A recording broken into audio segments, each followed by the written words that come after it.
You say you love me, but your eyes tell a different story. Caught in the crossfire of passion and glory. Love, lust, and lies. Baby, it's all a disguise. I see the truth in your eyes. No more alibi. We play this game, but who's keeping score? Love, lust, and lies. Can we take anymore?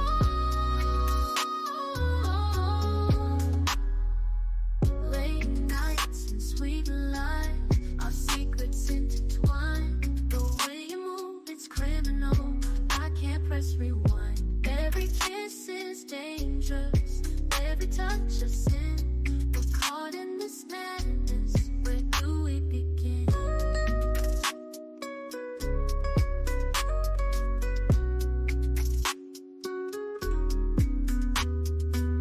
You say you love me, but your eyes tell a different story. Caught in the crossfire of passion and glory. Love, lust, and lies. Baby, it's all a disguise. I see the truth in your eyes. No more alibi. We play this game, but who's keeping score?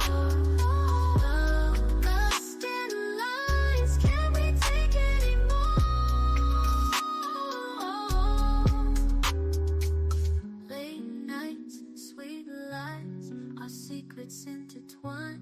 The way you move, it's criminal, but I can't press rewind. Every kiss is dangerous, every touch a sin. We're caught in this madness. Where do we begin?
I don't know what's wrong.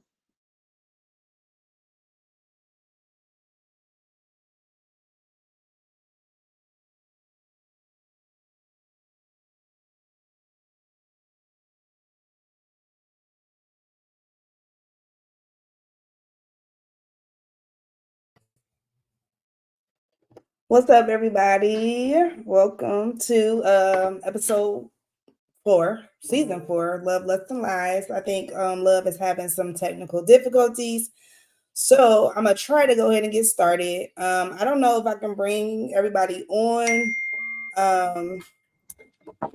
Wait, let's see. Okay, so she brought in Keys. That's one of our special guests for tonight. Go ahead, 52 Keys. You can introduce yourself while we get ready. Hello, how are you? I'm 52 Okay. Keys. Can you hear me? Okay, that's all you want. That's all you want to say. 52 Keys. That's it. That's it. That's all I'm gonna say. I'm ready for the talk. Okay. All right. So then our next special guest, we have you guys seen her for the past 3 episodes. Our girl Key, the irreplaceable one. Let's see if we can get love to get you on there. I think she might have to restart her laptop. Yep, there we go. Hey Key. How you doing? Back I'm from good. the episode. What's going on?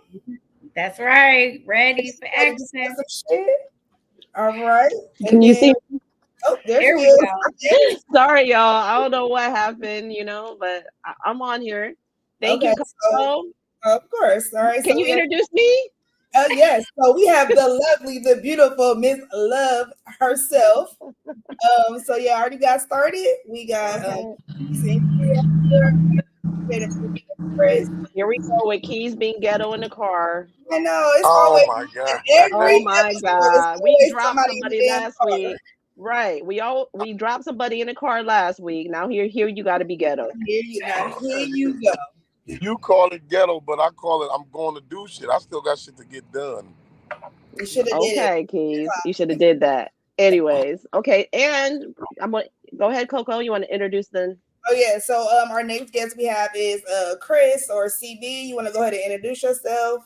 Hello, everybody. How you doing? I am CB or Chris Brooks. Yeah. Okay, and then lastly but not least, we got a girl Nah, just his favorite. Hey, girl. Hey. Hey, welcome to Love Lies. So happy to have everybody. We got a full panel today. This should be good. I've already talked enough. I'm gonna hand it over to Love. If you want to go ahead and get us started. All right. So let's get it started with our first, this episode is about pretty girl privilege. So we want to know honestly, what does society see as pretty? Like, I'm gonna go last, but I'm gonna let Coco go first. What do you see as pretty, Shit. Coco? You first already. So I can't speak for society. I could just speak for myself. So for me, pretty is your demeanor, your attitude, the way you carry yourself. It's not always looks. It's literally about you as a person overall. Yes, people do have like pretty appearances, but to me, it's your demeanor, your attitude, the way you treat people, the way you carry yourself is to me what makes you pretty. Keys. I would agree with that. I would say, in a male world, that word pretty does have to do with the appearance of things. Just because you don't use that's not words that men like to use a lot. You know what I'm saying? Like pretty. No, if it's pretty, it's really eye catching. So therefore, the definition that you gave, I definitely accept that. But from a male standpoint, it's definitely pleasing to the eyes when you say the word pretty. Okay. Key, you want to go next? Yeah, I think it's pretty much the same. I think for us as humans, we try to go into pretty as personality and things like that. But I think society has put a stamp on pretty, and pretty is exactly what it sounds like. It's something that is appealing to the eyes. So the woman that's made up, done up, nicely dressed, makeup, hair pop, that outer appearance is what deems her as pretty. Because before a person even gets to have a conversation with her, they already marked her pretty. And so I think personality is after, but straight just looking at her, yes, it's solely based on what she looked like on the outside. Okay. All right, CB, what you got? For sure. I mean, simply put, man, pretty is aesthetically pleasing. You know what I mean? It's nice to look at. It's simple. In my eyes. You know what I mean? Simply aesthetically pleasing. Something nice to look at. Mm-hmm. All right, just his favorite. What you got? I agree with what everybody else said. It's pretty much society look at it on the outside. So it's like they said, what's pleasing to the eye will catch people attention. Will make them want to get to know if you're pretty on the inside. Okay. To me, since are you done? Sorry. Yeah, I'm done. Okay. So to me, this is the question I said society. I mean, what people look at as in social media, because what society thinks as pretty. To me, when I look at people, because I've been in the industry, it depends on what industry you're in. Being in movies, modeling, everything that I've been doing, pretty to my eyes is maybe makeup, hair, fashion. So society, you know, like I said, society see as pretty as being made up. We're all made up. Like, you know, like to me, when I go out, like I always have to deem getting ready, you know, have your makeup on, your hair done. That's just what society sees me as. Right. So that's what I think. What society see you as pretty is being made up, literally online or, you know, social media per se. Yeah, I So we came on here today, hair tied, no makeup, none of that. Just so this is me being pretty at my most basic right here. I came on mhm. here on purpose today. Yeah, and that's what I was saying. Like with social media, pretty get you we'll go to this, like pretty get you a lot of likes or followers. Right. You know what I'm saying? Like you see TikTok, there's girls just literally just going on there and just showing a boob or showing a smile or showing something, and they get so many comments because of the way they look. Mhm. Right. So Yeah. or mhm, So I do think on social media, like you have to definitely be look a certain way or be made up a certain way to mhm, get likes, to get followers and things like that. mhm, So like me, I post a lot of content about a little bit of everything. And when I post like more serious stuff or stuff when I have on my hoodies and my hats and stuff, I don't get no looks, no likes, no follows. But then the moment I put on that crop top and my mhm. brows is done and my hair is combed down, stuff like that, then I got a million views, a million likes, and And 1,300. don't be saying nothing. Don't be the post. You ain't got to say nothing on. Exactly. And it's like, well, damn, like I just made a post about, suicide awareness, but it's me just in Yeah, my Jane, and it's like nothing. But then the moment I do some shit like this and I put a filter on or I put, yeah, yeah. my makeup and shit on, then everybody got something to say. Like, yeah, I think it's weird. To me, it's weird. Mhm. We can't hear you. Okay. Not that every time because it be the same with me. Like I have a day job, but I also bartend at night. So if I post a picture sitting at my desk just bored, wasting time, I might get like 25, 30 likes. But when I post mine, come see me at the bar, they go to Yeah. hundreds of likes. Everybody, because of course now I got on the appearance. I got my hair is different. I got on makeup. I look ready for the nightlife. So now, everybody want to hit the like. Everybody double tapping now. Right. But So who are Right. why is that but though? I mean, who are we fooling? Since before we was around, everybody knew that sex sells. Like at the end of the day, you know what I'm saying, the beautiful girls on the cool posters will help them sell cigarettes. So I mean, it's not that I don't attribute that just to being, you know what I'm saying, pretty. It's just sex sales. Like if it's anything provocative or anything that somebody can fall in love with, it's gonna sell. You're gonna catch more attention with that. That's true because I know, like growing up in a beauty salon, we were not allowed to even. You couldn't come to work with your hair not combed. You like working in a salon, models and hair shows and stuff. Mhm. You had to have on a full face of makeup. You had Mhm. to be lit, like you had to be cute as fuck to be in the salon. Now, stylists Mhm. work, they tad. Everybody just kind of like whatever, but in certain industries, it's like your look is what's selling. Yeah. Right. Because when I Absolutely. do because when I do fashion shows and I have auditions, and this is what I tell people when I train people: if you want to get that booking, you want to get picked, you have to be that. You have to have full makeup on, your hair done, looking nice, show a little bit of curves. Because there's no designers that's going to pick you that come in with no makeup. Your hair is a mess. You're wearing baggy clothes. How are they going to see you in your body form? Right. So with the modeling, with the fashion shows I do look as you got to come pretty.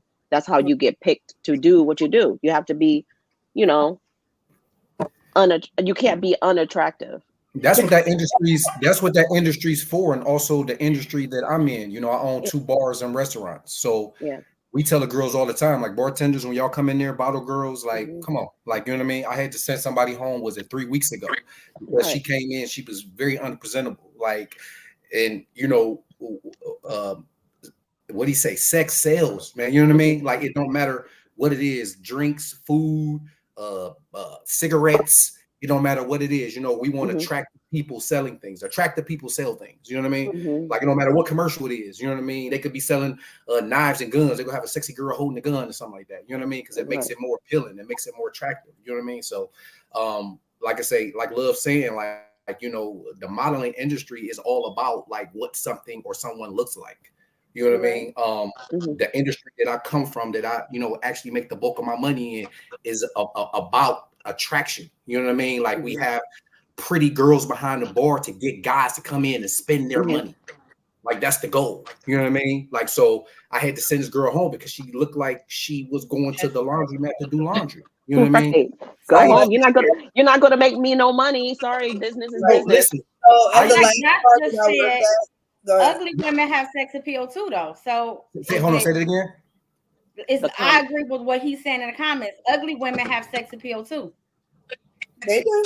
So are we talking sexy or are we talking Whoa. They do. Whoa. I never said do. ugly. You got to be attractive. Like, You you know what gotta I be mean? attractive. You got to be made up, because like I say again, it's a lot of, Because I guess, ugly people I don't still want to get say ugly. I don't want but to say ugly. not I wanna attractive. say unattractive? less Unattractive. attractive. There's a lot of less attractive women that are more He said, I don't attractive wanna than a say pretty ugly. girl because how they Mhm. carry themselves. Like, you know what I Right. mean? Like, so that's a thing too. So I just thought, like, back to what CB was saying. So, like, I used to be a bar manager, and the owner of the bar tried to have the girls wear a certain like uniform, like black slacks, polo shirt, this is that and that. And I had to really like beg and plead with her, don't make these girls wear this. When people come to the bar, the bartenders are the aesthetics of the bar. Mhm. So they Mhm. want to see them in, you know, I'm not saying be out here looking slutted out, but you know, Yeah. let them put something sexy on, let them put something, you know, this is how they make their money. Like me, when I'm behind the bar, I'm gonna wear a low-cut shirt because Mhm. when I'm going down there to get that ice, here goes some cleavage for you. Take a look while I'm shaking And that. then right, and we both make our money. The bar make money. I make money and tip. Exactly. But if Right. you You try to want to make wear a button up and some Dickies, I'm not wearing that behind the bar right. because you're not making no money. So yeah, definitely like in a situation like that, you want to be more sexy, you want to be more pretty. Like it makes sense. So So when maybe when we go ahead. go ahead. No, that's ma- where we I was come gonna say into the maybe automatic entry with Chris having the bars in the club and Keys. You have your club, and It's how do I you deal with strippers. You can say how do I you don't care. okay, he deals with strippers. So how do the girls get free entry? Like, what do you look at? Like, not free entry, automatic. I mean, all women should be free anyways. All women should be free, Shit. right? You say that until you in All a women should northeast. be free, just like the just like the Listen, bartender is listen, the Linda. accessory. The Love, women, listen the to attractive this. women, no, attractive women are a money maker too. You have Love, all listen those to this. attractive, you have all them attractive women coming to your bar. That's what's going to Love, bring all the men with the money. So love, listen women to should this. automatically be free. Love, listen to this. And I know Chris can vouch for this. And in the last 5 to, I want to say 7 years, 95 to 98% of the fights start with females. Are they Yeah. ugly? It I mean, don't are they matter. They start with unattractive? females. No. Pretty girls is in there fighting too. No. It's the pretty pretty girls girls you fight. take that club up Who too. said pretty girls can't It's the fight? pretty Is girls that what fight. JT said? Who said Yeah, pretty The girls pretty can't fight? they tear your club up too. It's the They will pretty girls tear your fighting. spot down. He not lying. so Listen, 9 out so of 10 fights start mhm. because even if the man throwing the punch first, it's because of a woman. Like, I No, bullshit you not. there it go. That's a fact.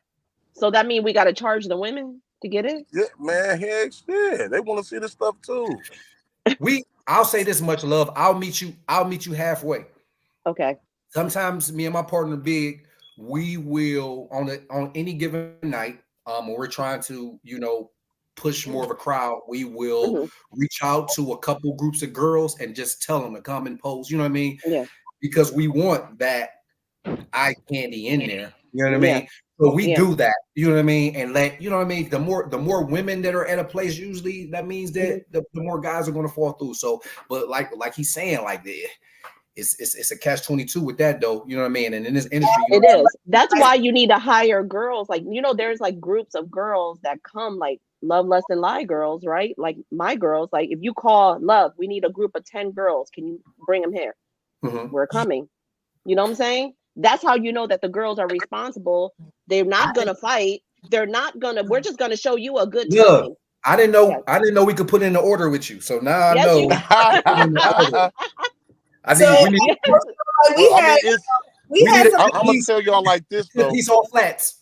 It's Okay. I'm different. sorry, no flats. It's different. It's different for Chris than it would be for me because when inside of the strip club, like It's I totally don't need you females to be inside of there. Right. I got the Mhm. females already in there. The females are Right. coming to work, so therefore it's a whole nother entity when it comes to females trying to get inside you. You bring no value to a strip club For than sure. you do a regular club, and I nothing proves this more than when I lived in Vegas, and it was we was the only street promoters, and they would pay you to go out and just catch people on the strip and invite them to clubs. Now we got paid $19 per female that you got to the club and $8 per guy. But in the strip club world, when you got them to the strip club, we got paid $25 per guy we got to the strip club and $11 per girl. In that world, the females don't really you don't really, peace. you know. I remember Right. when you were promoting that club in Columbus, and I was in there, and they kicked me out. They said I was taking away from attention from their dancers. You remember that? Exactly. That's what it is. Like in the strip Exactly. club world, this is what you got to realize about female patrons. One, either they in there to find they nigga that's in there spending some money and ain't supposed to be. Two, they in there to cause a problem with a female that's either fucking on their guy or taking this money from their household. Or three, Right. they trying to undercut the pussy selling price of the female that's in there. Them the only three reasons why she's in there, unless she truly, truly likes girls and she's I truly, love truly there to spend some money. I'm in there to see the stripper, but Me let too. me I love Right, but like I said, spend some money. So look, If so she in there to spend money, it's cool. a club in Columbus, and me and some friends went in there. My song come on, I get up and hit one of these, and the bar manager come over and grabbed me by my arm, and she was like, "You're gonna have to leave." And I'm like, "Damn, like what did I do?" She said, "People are wondering who you are. You're taking away attention from my dancers." So now me, I just hit a simple 1-2, but you got to think the women today, they want to twerk, they want to get on the pole, they want to do all the stuff that the strippers are in here being paid to do, and they're taking away from, you know, the stuff that's going on. And I'm going to tell you how to get rid of that though. Y'all need to start hiring strippers that are really trained in stripping, because lately I've been going to strippers and they look like the audience. I think these strip clubs need to be trained in pole dancing, be and trained to listen, do that I split in the believe- air, be Because trained. that's when I go I to the believe strip club. that. Yes, That's I when want to I go go to a Coco- strip club. I want to go to Coco- a strip club where a bitch is having a split in the fucking ceiling and jump. Yeah. Ain't no regular, Listen. regular bitch doing that. I'm not doing Okay, that shit. okay, Ain't love. no This is regular. what I'm saying Then though. start This hiring what I'm saying. strippers that This are is trained. Ohio. This is Ohio, and when females get to a talent level of that nature, they usually They take their leave. talents to South Beach. They go Absolutely. somewhere else. But Absolutely. and maybe Chris, seen a couple. maybe Chris can help me out with this, because I mean Coco, no, I've been talking about this shit for the longest. I wanted to go and set up a school in the city of Las Vegas and have an EDU, Exotic Dance University. So it's guaranteed to teach you nothing but all proper etiquette. Because there's proper ways to ask a nigga for a dance in these clubs too. Like, baby, can I have a dance? Wait a minute, you don't even know my name. You want to get in my pockets? Go on, get the fuck out my face. And I'm saying they can teach them every aspect of the game. Yeah, they be ass backwards. There is a need. Well, I know a couple trainers, you know. So if anybody, you want your girls to come train, I have a university in Cleveland, Ohio. Come on, let's put it together. But also at the same time, what you don't understand about it is your dancers are reflecting the people that are getting their interest sparked. And right now, your everyday average girl is getting their interest sparked because of these bad females on social media that's showing these bags that they make, and they feel like, oh, I can make that same bag too. So that's what they're looking like right now. Right. Well, the stripper thing needs to change, because, like I said, I'm not spending my money on just a random. Like I could, you know, y'all need to be trained. Like, listen, if you in the strip club, you ain't got no shoes on, don't come to my section. If you got no glass heels, what happened to the heels? Or the same heels that I just paid for. Right. Yeah, like why you got on regular heels on straight out of Aldo's and shit? Like you ain't even have shoes. Aldo? Like you, I mean, for real, like you just got them bitches off Fashion Nova yesterday, and then you in the strip club thinking like, girl. I seen the girl, man. I couldn't believe it. I was like, yeah, I'm out of here. Cause what? Right. Yeah, That's I why I said, literally, like, ever since I moved to Cleveland, I have not seen not one stripper that's just, I don't Bodies know. basic as hell. Like, Yeah. girl. I mean that I can't say I've seen dancers leave a show, a concert, and then go dance at the after party with a whole stripper outfit on and the same shoes she had on at the concert. Like, Hey, I don't knock nobody hustle. If that's what y'all men like, y'all like men. I mean, y'all like women. I'm what? I'm hanging sorry, up y'all. right now. This ain't no Diddy freak off. This ain't the Diddy freak off. I'm sorry, y'all. My English a little bad sometimes, you know. Don't do that. Don't try that. Hey, I'll be honest. Let me get this out. I'll be honest. Yo, I've never been to a strip club and was really looking at the stripper's outfit. This is me as a man. This is my perspective. I'm not paying attention to the outfits. Right. I'm more concerned with, first, we're talking about pretty, right? Aesthetically, what does she look like? And it ain't always the BBL and all that shit. You know what I mean? Nope. Like when she walks, like I'll give a perfect example. I was at Power, okay? 3 months ago, it's some change, maybe 3 to 4 months ago.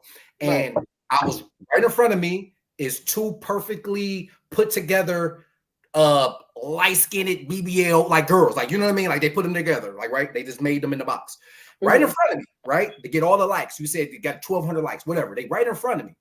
But behind them walks a small 5'2", not no crazy big breasts, just walking. And I'm like, who the fuck is that? Like, I asked them and said, who the fuck is that?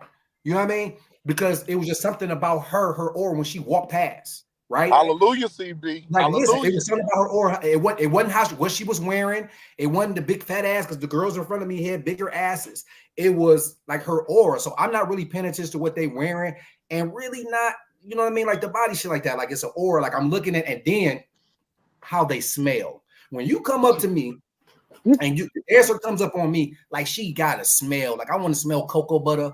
I want to smell, you know what I mean? I want to smell black and mild when you roll up. Exactly. Don't come smelling like smoke. Don't come smelling like smoke and chicken wings and sweat and bird flat arms and all that. I don't want to smell that.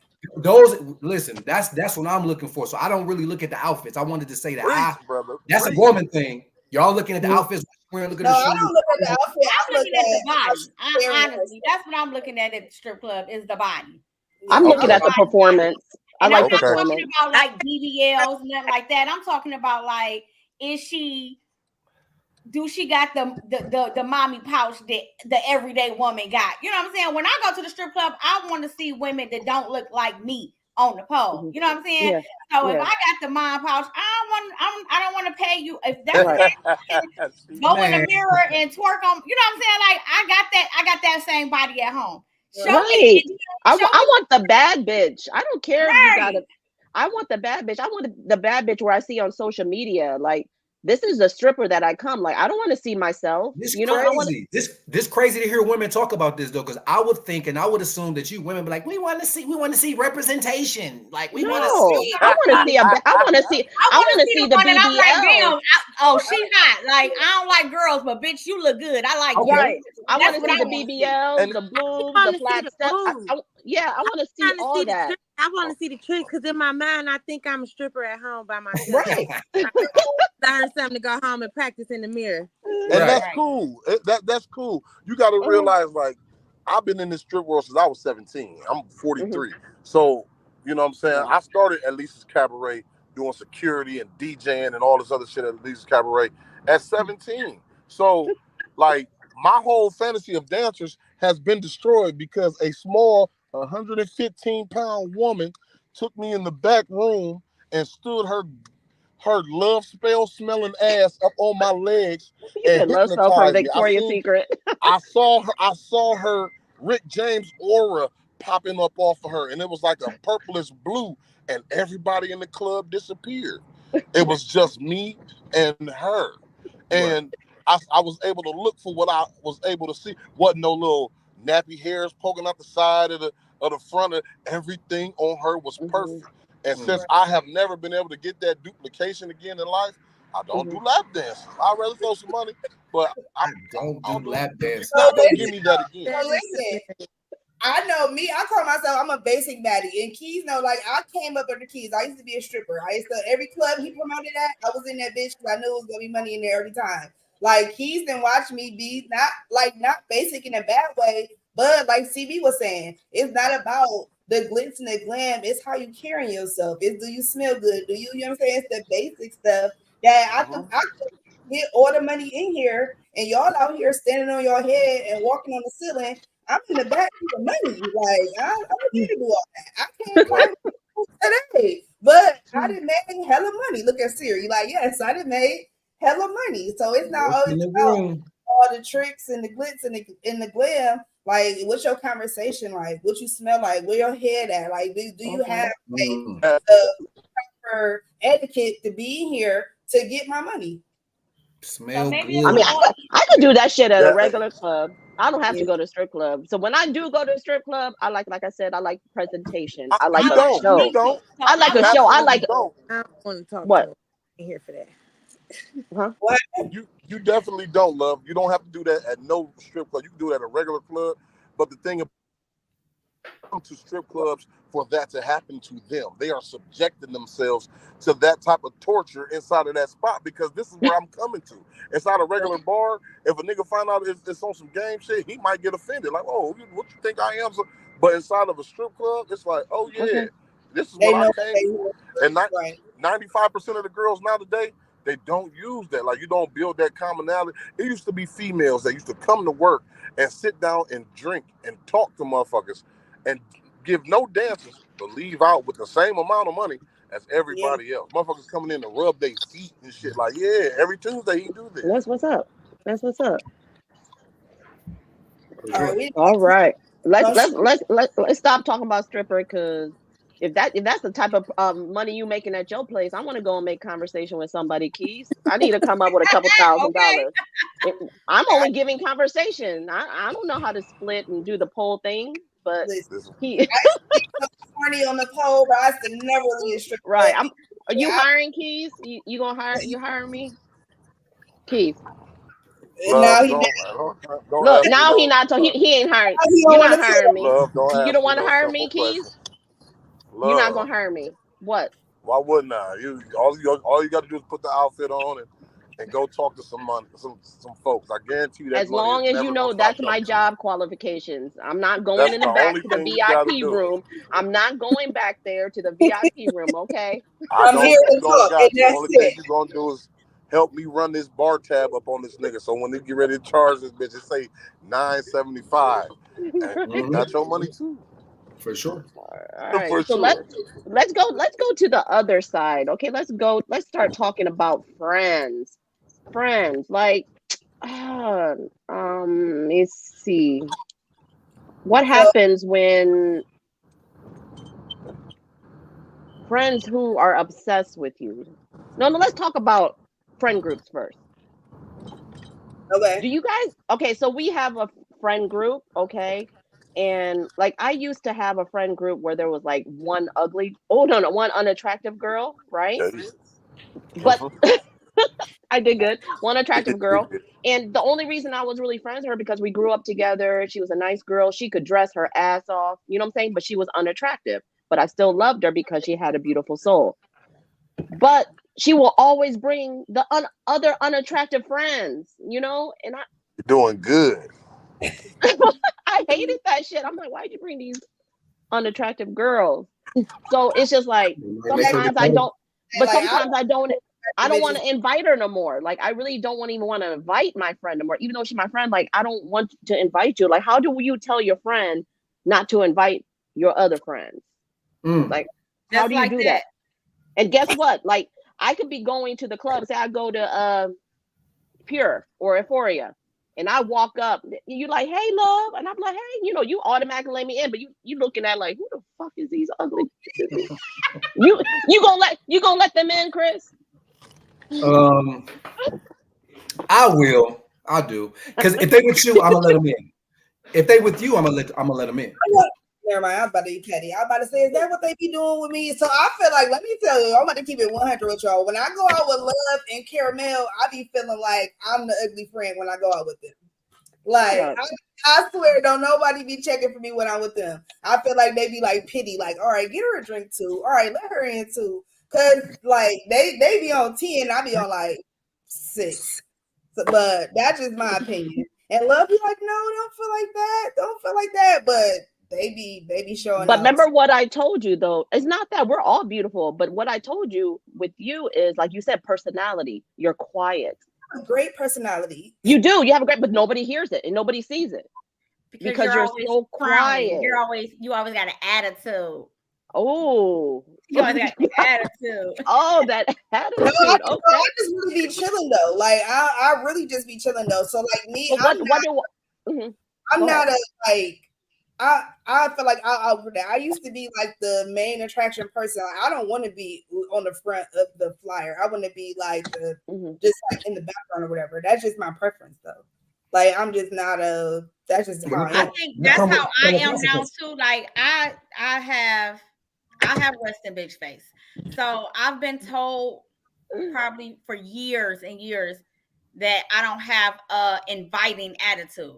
Like you don't look like you're not approachable, is what I'm being told. So it's like, but the people who know me, like you a vibe. Yeah, but I'm just see me, it's like, yeah, she mean. And I'm like, I'm really not. But but are you? No, I'm just playing. Can I ask a question before we get too far off the subject? Can I ask a question, ladies? Like, what are y'all signs? I'm a Virgo. I'm a Virgo. Virgo. Love and Nas. I'm an Aquarius and Kia Gemini. Love and who was a Virgo? Gemini. Oh my gosh, y'all y'all what? I don't know. I'm a Pisces, so we always mesh well together. So I don't care nothing about that. So why did you ask that, Chris? Why did I ask that? Because I like to know who I'm dealing with. Zodiacs are real. I believe like Zodiacs is real. So I want to know who I'm dealing with. You know Zodiacs are real as long as people not using it as an excuse for their bullshit. Now that's don't be ever. like, oh well, I'm mean today and I was nice yesterday because I'm a Gemini. No, you was mean today. No. You can't. No, you can't do that. But like I said, Zodiacs just give me a little bit more insight when I'm dealing with people to the reason why they are this way or that, because that's some shit you don't control. Like a lot of the shit you don't really control. So don't use it as an excuse, but you really don't control a lot of shit. That's just some shit that is in you because you were born this day at this time when the moon was this. So how do you feel about this group today, Chris? How do you feel about this group of, right now? How do you deal? Okay, so you know how to deal with us. Okay. Absolutely. That's all it does. It gives me. And what's your sign? I'm a Cancer. Crybaby ass Cancer. Lord. Girl, I didn't want to say like that, so I was just gonna be quiet. You about to cry now? You about to start crying right now. Nah, that's and like a lot of people who don't really believe in the zodiacs, they I think they taking it at face value. Like listen. Who your parents were? Did you grow up with both your parents in the household? What neighborhood? What kind of did you guys have money? What's your ethnicity? Like all that shit plays like a bigger role in like your personality and who you are. But that Aquarius shit is still in you.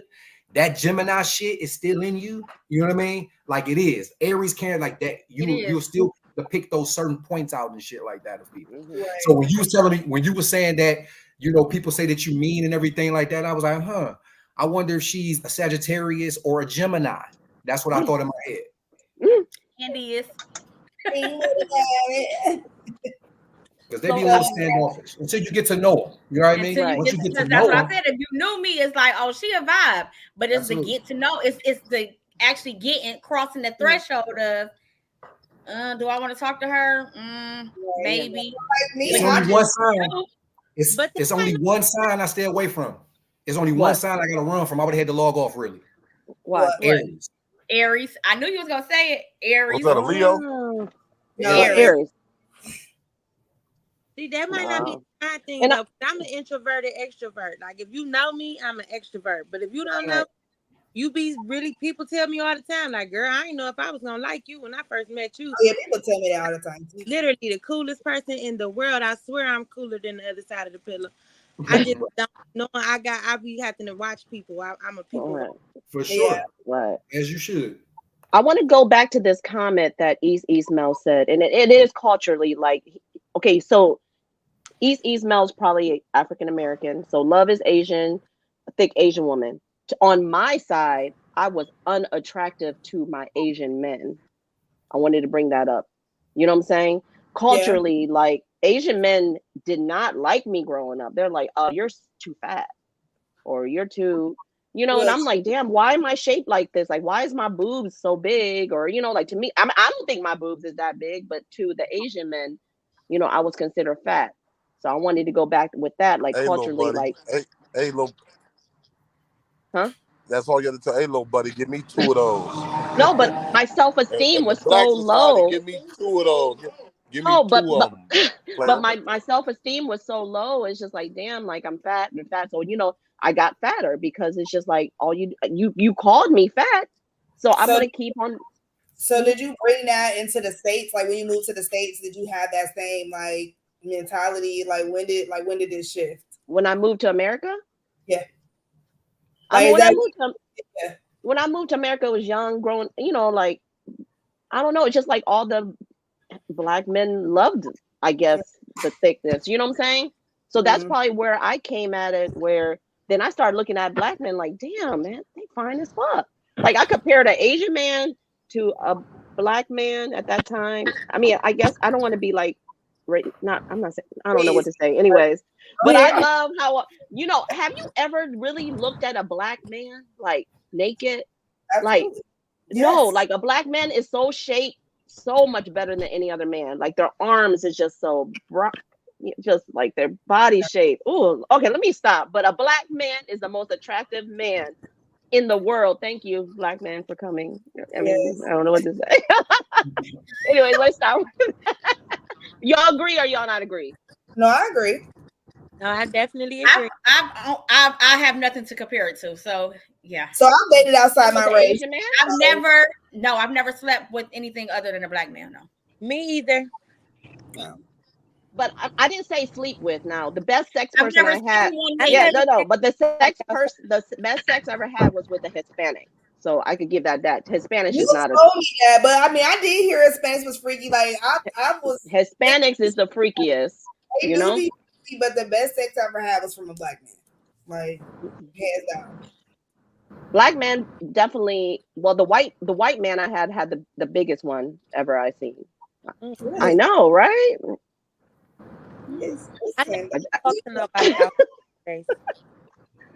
So let's talk about. Okay, we went to talk about friends, right? So we were talking about friends. Windows of opportunity. We were talking about how, you know, the ugly friends. I mean, the unattractive friends. This is your subject, Coco. Talk about it. I didn't put this in. Okay, well, still, I didn't know about windows of opportunity, but I'm just talking about windows. Friends. So I think that unattractive girls try to become like closer with pretty girls for the benefit. They take that as a window of opportunity. So, like in the past, when I used to be out a lot and kicking a lot, I had girls around me who they really wasn't my friend. The only time I seen them or heard from them is when it's time to go out. Yeah, when it's time to go out. They know you go. There's drinks always being bought, and they never have to pay. And have security park my car, and I used to cut the line, walk straight in. Drinks is being handed out, like you know, like it was always a vibe. So I do think that there are less attractive people who take advantage in a bad way, but they use that window opportunity because they know it's gonna be men around, it's gonna be drinks, it's gonna be food, it's gonna be everything's gonna be about, and they take it. Yeah, because I get a phone call every day from women, you know, like, hey love, where you going? Like, you know, where you going? You going here? I'm like, I want to go with you, you know, because we always have like pretty women or whatever. But so let me ask, how do you navigate that? Because me personally, I only want, when I go out, you can't just, you know, and it's not in a mean way, but I don't want to go out with a bunch. You know, you have some girls who only like to go out with ugly girls because it makes them that it. Oh factor. no. See, Somebody for me, tried to say that was me before, and I cussed their ass out. They was like, "Yeah, you only hang with certain bitches so you can be the baddest one." Like, first of all, you got me fucked up. yeah, Right. if everybody in my circle ain't the it factor, then I kind of don't want you. Me either. Is that rude? I wanted to say that, but I didn't want to be rude. But if you're not pretty or you're not Gemini. attractive or you can't dress and you don't have no makeup and your hair done, you can't ride with me. You can't, you know, like can't roll with me, especially what? You'd have had a few around it. I was kind of like, I don't know. Yeah, because they probably came with the other friend. She said she didn't sign off on that. Love said I didn't sign off. We doing outfit checks before we go out. All of that. Because what about why is there always one that can't dress? Always. That's like, what the hell do you got on? That's normal. No, they're gonna be not gonna be invited next time. And there'll be other people like some of my friends. See, I have some friends that are less attractive or whatever, and they don't even invite me nowhere. I'm like, why didn't you invite me? I've had that too. And they was just like, well, you know, my friends don't really like you. I'm like, why? You know, nobody like me. But then I personality. Huh? You have a big personality from the. I do, but then when I see their stories, I'm just saying the few times I've been around you, you know what I mean? Like you're somebody who, you know, you take up space in the room. Like, you know what I mean? Like people going to know you there. So that intimidates a lot of people. Yeah. And that's what I mean, but I still want to be invited. But then I look at their story. Come to the cookout. I just feel like that's weak bitch energy to me. Like, because I know, but you know what? Then I look. Ever dislike me are people that don't know me. They ain't never kicked it with me. They ain't never hung out. They ain't never been around. But they swear up and down they don't like me. And it's like, how? Why? Because that's what I like right now. But you know what? Call them out. It's a group of people right now that hate my fucking guts. And I guarantee you, if you call them right now and ask them, why do you hate Coco? They can't tell you. They can't tell you.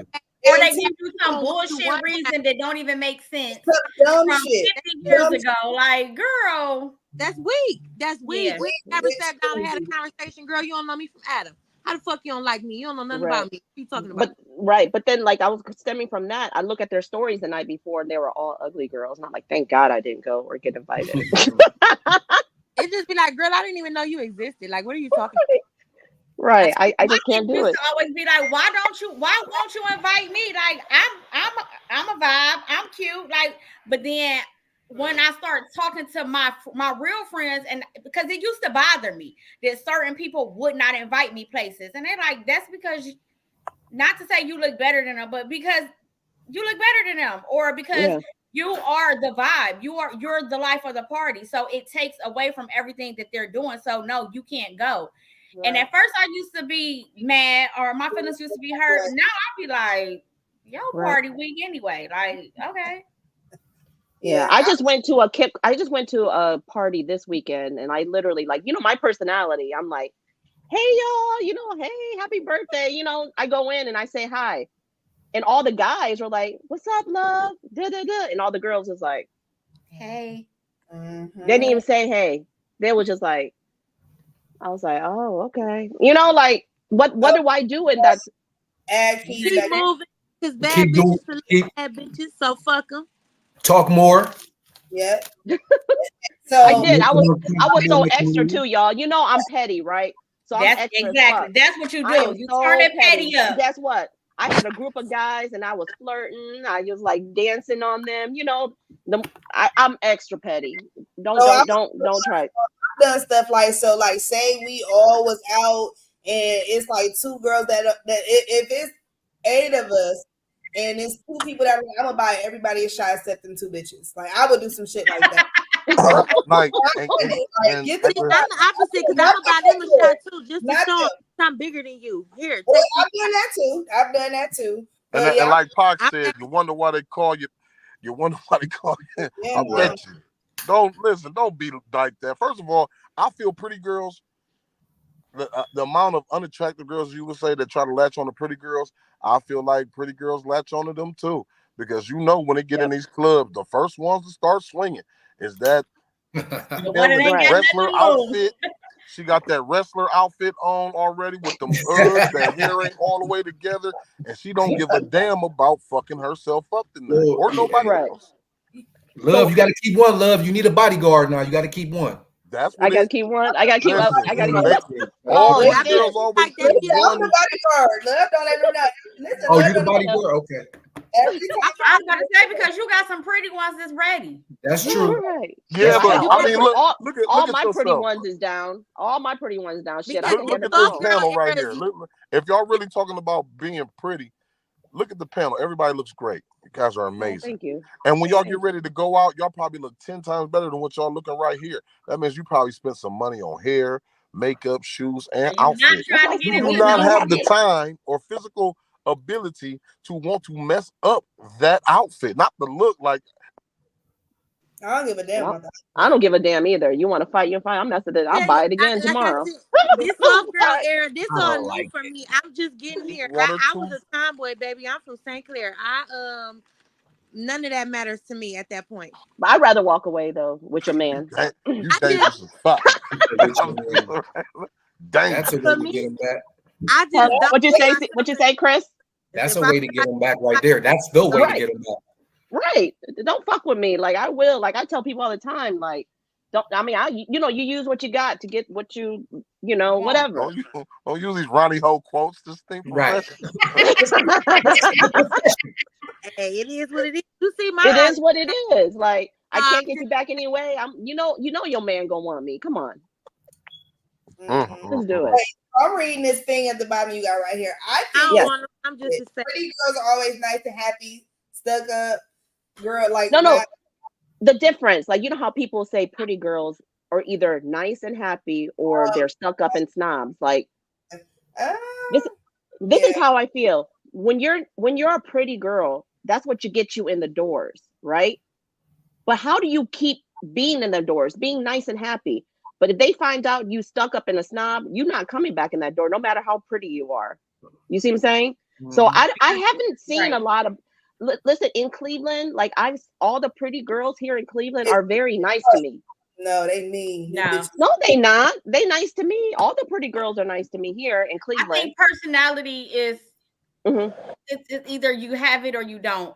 And being a pretty girl here is almost like it's like they've trained themselves to be like, you know, and oh yeah, I'm cute, I'm pretty, I'm this, I'm that. So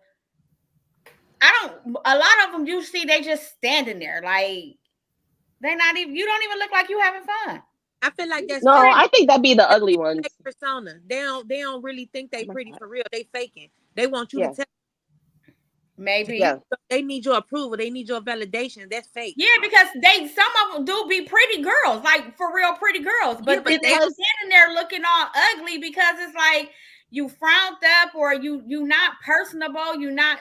I got my nerves to talk, but you know, these are the type of girls. Now, I was about to say now because a couple of you guys talked about being introverts, right? And quiet and sitting back, Miss Gemini, sitting here like this. Sometimes you can have fuck off stamped on your face until somebody talks to you and engages you. Then that opens you up. Now you smile. What about when they are being engaged and then are still like, okay, well, yeah, if they're being engaged, then all bets is off. Then we can say that. But a lot of times, like I say again, even we'll see it in the bars now. Like if I see, especially like a couple girls, they're sitting there quiet, they're unassuming, they're sitting there like I'll say something. You know what I mean? Like just make a comment, make a joke, just to get them to open up. And I'm talking about 9 times out of 10, they'll open up. Now we joking, we had a couple more shots. I'm like, why is you sitting in here looking like this, looking depressed and looking mad and sad? Yeah. Like what's going on, baby? Doing the most. Y'all stand. Now don't get me wrong, because last time I went out, I was standing on the furniture. Don't tell nobody. But what about the ones that stand on the furniture? They doing all this, doing all that. Like get your ass off my couch. That's that part. Especially with your heels on. I took my shoes off. I got so many holes in my motherfucking like. Why did you say that? It'd be so okay. So much that you got to understand that, like when y'all stand up on that furniture, I'll be sitting around wishing I knew your address. Like I just want to like smear some dog shit on your handles or like your car or something like that. Stop fucking up furniture like this in the club, take baby. my shoes off. I take my shoes off.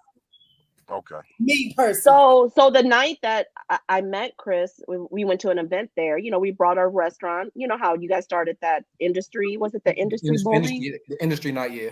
Yeah, and you know, Leon contacted me and was like, "You need to go here, support." I said, "Okay, cool." You know, like I liked bowling, so he was like, "Bring a couple girls," you know, because that's what Leon do. You know, bring the girls. I brought Jaja, which is our restaurant. We brought the girls there, and I thought, looking from the outside in, we had a great time that night. Yeah. We had a great time, and I think that's probably why you came to me like, "Hey, love," you know, like, and then we talked it because I think that even though I think there was there any unattractive girl there? You So said wait, were there unattractive girls there? Where do you what bar you run? You was just there. You was just there on Tuesday for the podcast. Euphoria. Yeah, that's my Euphoria is my place, and also Pure Soul and Seafood. Yeah, yeah. I've never been. Solon? Yeah, we got to go on like what Wednesday? No, brunch. You got to go. You got to come to a brunch at Pure Yeah. on Saturday or Sunday. We do brunch every Saturday and Sunday from 11 to 4. Yeah, but he was great. Like he was great Sounds hosting. like a He date, came up. ladies. Yeah, but he came and talked to me. You know, like I wanted to keep it going. Like tonight is a night, ain't it? Tonight is Monday night bowling. I'm gonna go up there. I'm gonna go up tonight, but I'll tell this real quick. I don't want to get off subject and stuff like that. But I'll tell this. So that night, that was like 3 Mondays ago. Yeah. It was industry night. We were supposed to have like all the I Hate Monday bars. Yeah. Come Yeah. down. And just to be honest, listen, Love, I appreciate you. Love and her group from Zaza. They were the only group that actually honored the contract and came.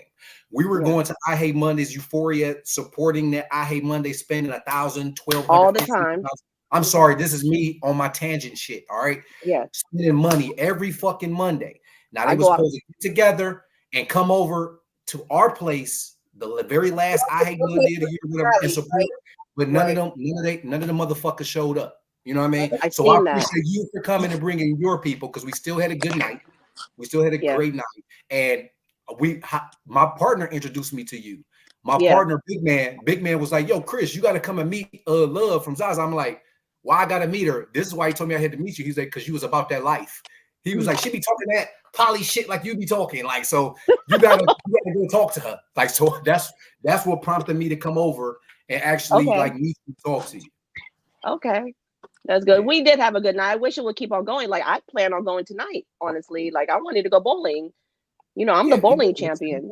We do it every Monday. Wednesday, we you know, I can't even talk about Wednesday. I'll let you know if Wednesday is going to happen, but go ahead. All right, let's get back on topic. No, but I was just saying at that time, our energy was good to make us attractive there. You see, our energy was good. Like there was people that was in different sections, but every time I like try to speak to the women, they didn't speak to me. I'm like, hey girl, you know, come chill with us or come this. And, you know, they would just walk like snooty. Like, I'm like, okay. Like it was hard for me, but I think I made my way, you know, like I want the girls to realize like you could be pretty and still be nice. You don't have to be so stuck up. I don't think all girls, like all pretty girls are not girls. Mm-hmm. Like they're for, I'm pretty, I'm me, I'm my own entity, but I'm not a girl's girl. Like, you know, not me personally, but I think that's a lot of their mindsets. Like they're not girls. So when you have women that are not girls, I don't care how pretty they are, they're not going to reciprocate that. Hey, you know, that personality that you are showcasing to them. Right. Like no matter how pretty. That's what I was saying. Right. Like I was saying on this topic that I got on here, being spoon fed, that their looks can get them anything and everywhere. From they're groomed from they're younger to be like, you know, you could do this, you could do that. That's where I think some of the mentality of being conceited and being, I could get anything I want, so I'm gonna act this way. I don't give a fuck what anybody thinks. You gonna want me in your club. You're not kicking me out. If I'm rude, I'm not getting a fight, you still gonna want me next week. You know, it's just that mentality of the mean pretty girl. You know, I think you've been spoon fed. You know, so how do y'all feel about that? I think it's entitlement. It's entitlement. I think the women that are where'd she go? The women that are spoon fed, with you anywhere and anything, I feel like those women are honestly less attractive. Somebody is pumping in their head that, oh, you so pretty, so pretty, so pretty, but really they're not pretty. They're being trained and it gives them a fucked up mentality. Like, honestly, that's my opinion, because I've seen girls who be like, oh, I know I'm the one and the two, and I be like, is you sure? But you can't tell her nothing different. And I feel like, but watching her, like, listen to her parents and how her family talk to her and treat her and stuff like that, like, but she wasn't cute for real, but she was raised They by become accessories. yes, like you're the cutest, but she was overdressed. She was always extra and doing the most. And that's she was being raised, or they was instilling at her, and she really wasn't all of that.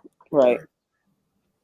I feel like maturity and growth changed that though. And I'm only saying that from experience, because I've had times where I look back on things where I was kind of like that too. Mhm. I was a little spoiled. So, it was like, oh, you're so cute, you're so cute. I've always been told that my whole life. But I feel like as you grow and things change in your life and responsibilities hit different, and you grow and you become your mind opens up to different things. And when you become a real grown woman, because everybody like to holler grown, but when you really grown and you really got to stand on your two steps like yourself, you change things. Things change.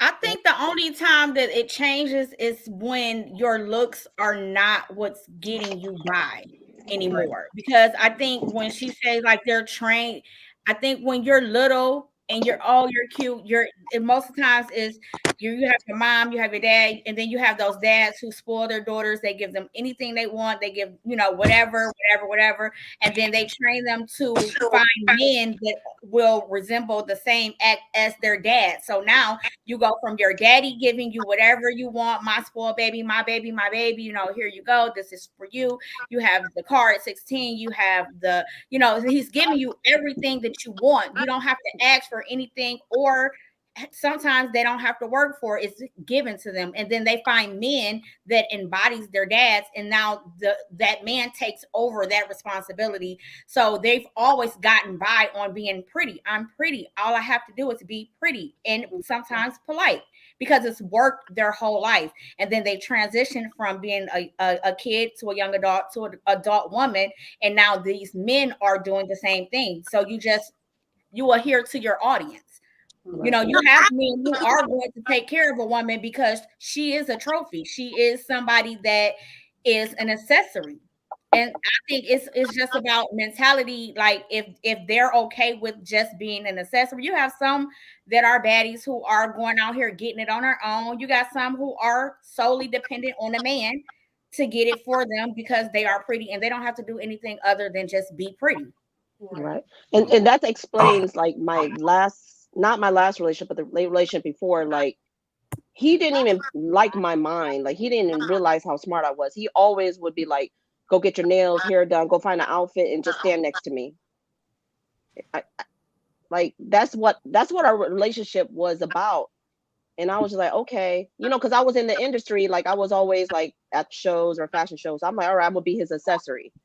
And I liked it for a minute because I didn't have to deal with nothing, like just get my gifts, whatever. But there's no love into that, like I don't he didn't love me because like certain times where I didn't get dressed, he'd be like, why did you come out the house looking like that? Or, I'm representing my man, what I'm saying? Like you represent who you with. Right. How do you feel about that, men? Like, do you feel like your woman have to be a representation of you by always being up to par on her dressing, her looks, and everything else? Go ahead, CB.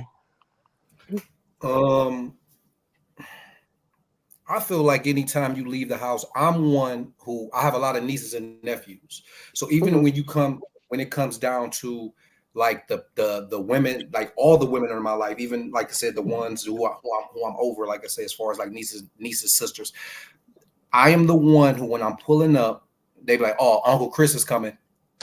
I better go in the house and make sure my hair, like the women who go outside in bonnets, like I'll go to the grocery store and they're wearing, you know what I mean? Like I'm like, with all due respect, I feel like as a woman, you should come out the house looking presentable. So that's just as a woman in general. Like it ain't got nothing to do with being me and representing me. I feel like you should represent yourself better. Like it ain't got nothing to do with me. Like represent yourself. So like down, I'm talking about something like down to the little ones. I'm like, I go over to the house, even if you're not outside. I remember going up to the house one time and my niece, it was like 11 a.m.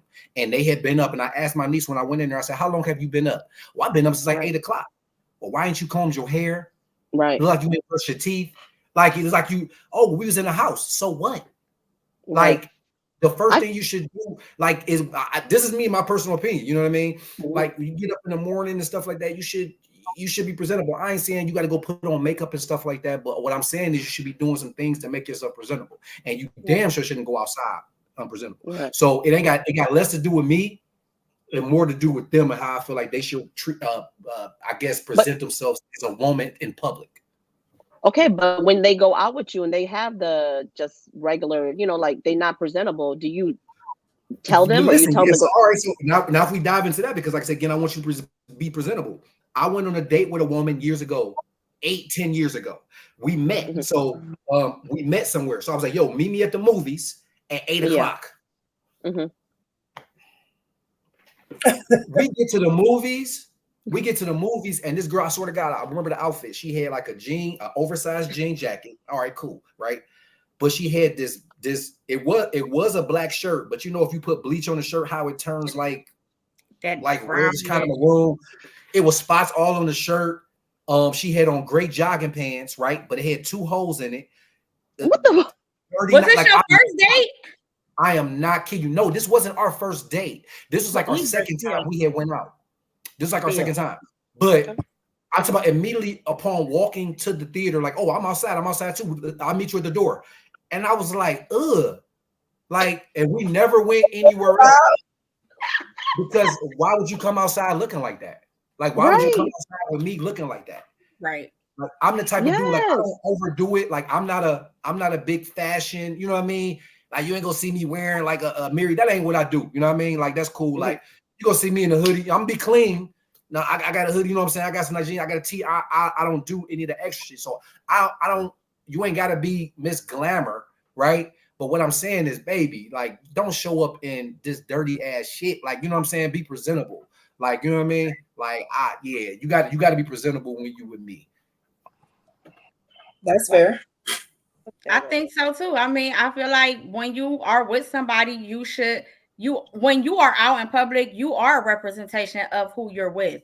Like, I represent you, you represent me. So if I am somebody, like, I don't want to go out. I consider myself to be a little fashion forward. So I don't want to date someone. You can be simple, but you can't be somebody that's stuck in 1996 rocking Echo and, you know, shit like that. Like, no, I don't want, no, that's not what I would do. And whoa.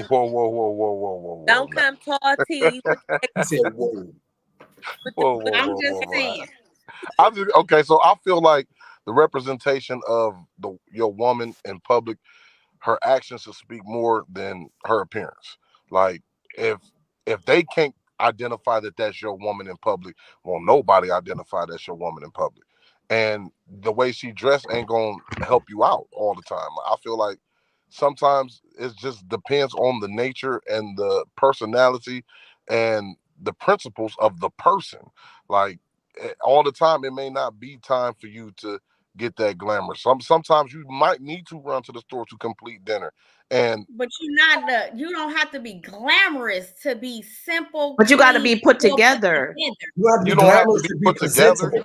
Like, who the fuck finna waste a good outfit to run to the store to go get No, but you can easily wear a nice pair of leggings or whatever, as long as you're presentable. You know, you still showing options. Now, a little crop top, pull your hair back like they got the whole ass. Show your body. Show your body. Show how sexy you are as a woman. Because you're a woman. Even if I put on some jogging pants, though, even if I throw on some jogging pants, I deem myself to be simple a lot of the times. So I can put on some jogging pants, but guess what? I'm not gonna put on no bonnet. My hair is not gonna just be all over my head. If my hair not combed, I'm gonna put on a hat. Guess what? My hair right now ain't together. So you see what I did when I get on this camera? I'm gonna But put but on this hat, and I'm in gonna put normal on. If I put on a circumstances, t-shirt, I might tie it a little bit, or I'm In gonna put a normal top circumstances, jacket in on. that normal is circumstances, normal. you're That not going is to wear that same normal. outfit that you just said. You're not about to wear that motherfucker out if we go bowling. Like, it's a difference. You know what I'm saying? To me, it's a difference. Like, that outfit, yeah, you run into the store. You don't got time to get that shit done. I understand. But what if you that. run to the store? What if you run to the store and you see an agent or like somebody that you're in the industry? Say I'm in Then the you industry. should I want have to get you booked. should have enough No, stuff already no. done. No, it's Yes, not, you because should when have you enough walk in, stuff to when you already. walk to the store and you see this promoter or No. you see this talent agent and you're looking like Oh. a hot mess. No, No, then, you're not going to book listen. me. That's when you let your headshot speak for your. That's when you let your headshot speak for itself and let your But work speak for itself. Like, I understand nigga, that, you but call it's me on- also you call- appearance. You can't. I'm not going to be you talked can't judge about. books on covers. You can't do that. It doesn't matter. Like, You're not But going and to be that's talked your about. Oh, I image. see when it go love. back to I- even when If it go your back to seen love image at the- is Steve the was saying, brand, then you can listen. never go out and not look like your brand. I think that's when the rules change. If your image literally is your brand, you make your Yeah. money off of how you look, then no, you don't ever have the you can't go outside and just look like That's why everybody I said, else. like, my brand. You think I could promote my play parties going looking a hot mess? They're not going to want to come to my play parties. But that's understandable. But That's why I was saying, like, I guess it just depends on who you are. If you just a housewife and you don't do nothing or whatever. Well, like no, me, because I listen. I got Okay, Coco, what you say, I got Coco? sisters as housewives. I got sisters as housewives that run businesses out of the home and abroad. It really don't matter. But nigga, if I'm going to the store, I'm going to the store. If I'm going to a function, I'm going to a function.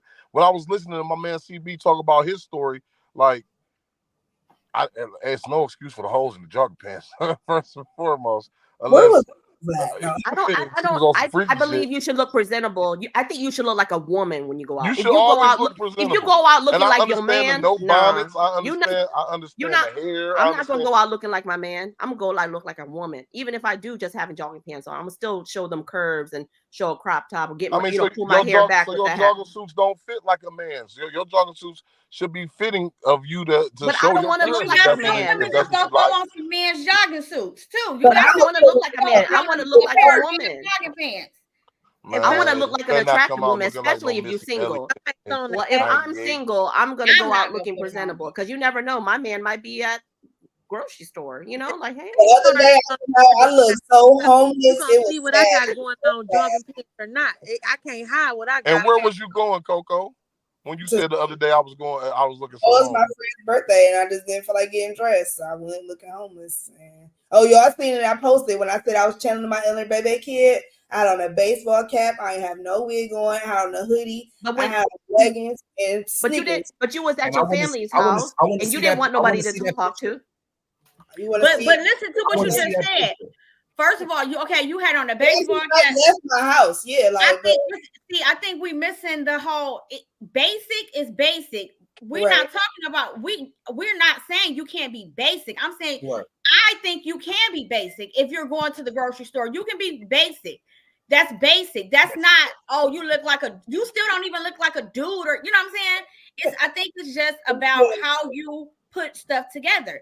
If Right. you're going to wear oversized, you said you had on an oversized hoodie, but you had on leggings.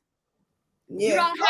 I know how to put my raggedy shit together because I love oversized clothes. I love t-shirts, hoodies, hats. You can be sexy in oversized clothes too. Absolutely. Sierra does it all the time. You know what I'm saying? Not Like, me. When I wear those jogging pants, I look so fat, like, because I'm so short. Like, I don't wear that. And if anybody don't know, my nickname is Bo, y'all. Like, my Asian street name, my street name is Bo.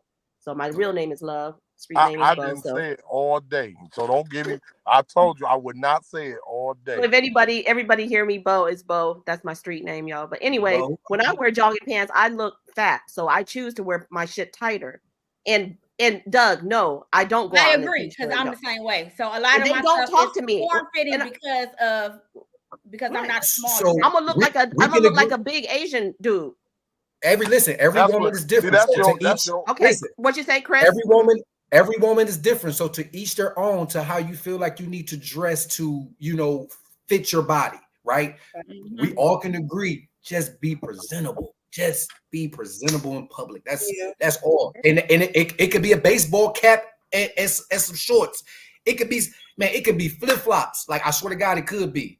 But Yeah. be Have your presentable. toes done. I'll Have be your toes damned. done. I'll be damned Toes if Angel. done. Listen, Love, what I'll you be say? Have your damned. toes done. I will Thank be you. damned if Angel Reese can't step out the motherfucking house with me in a motherfucking jogging pants and a hoodie on. She I can. know what's underneath that for Angel She Reese. can. Just like you, love niggas know what's underneath that for you. Like I'm about to say, a lot of that shit is But you ain't never, perception. It's Keys, your own have you ever, perception. no, though. no, honestly, Keys, have you ever seen me in a jogging pants? And No, like, but I'm just saying that's your own But the thing is perception. that- You feel that you don't look good.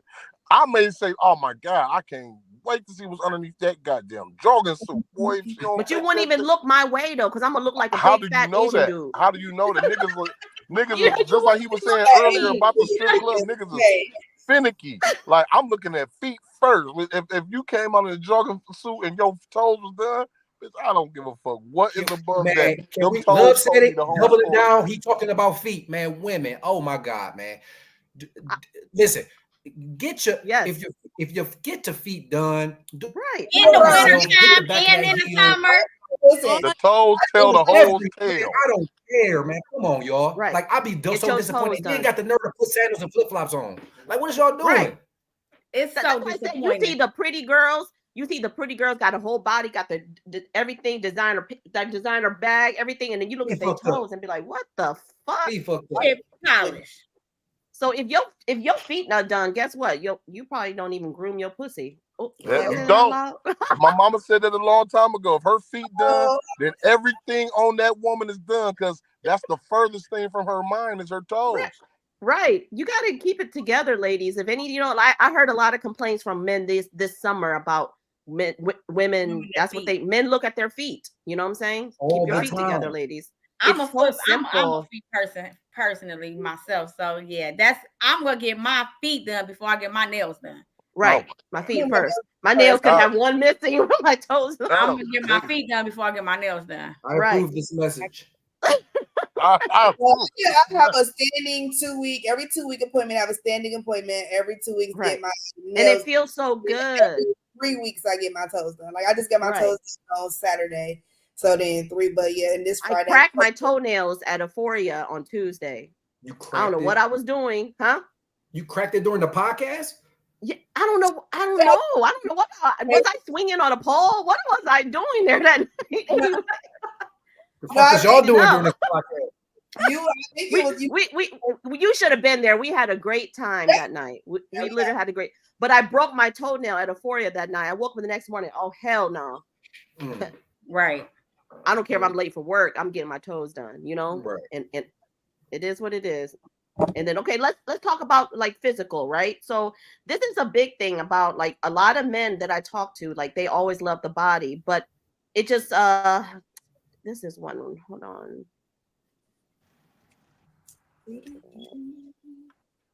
Okay, we talking about weight. I don't think your weight matter. Hell no. I don't either. You know, a lot of the guys that I talk to, and I'd be like, "Do you rather have the skinny girl, fit girl that's not as pretty, or a pretty big girl?" And they'd be like, "I'd rather have the one that's not as pretty but fit." And that's cool. I don't believe that because I've noticed like a lot of men, they act like they want the fit girl, the small girl, the petite girl, and I think it's just because that's society's norm.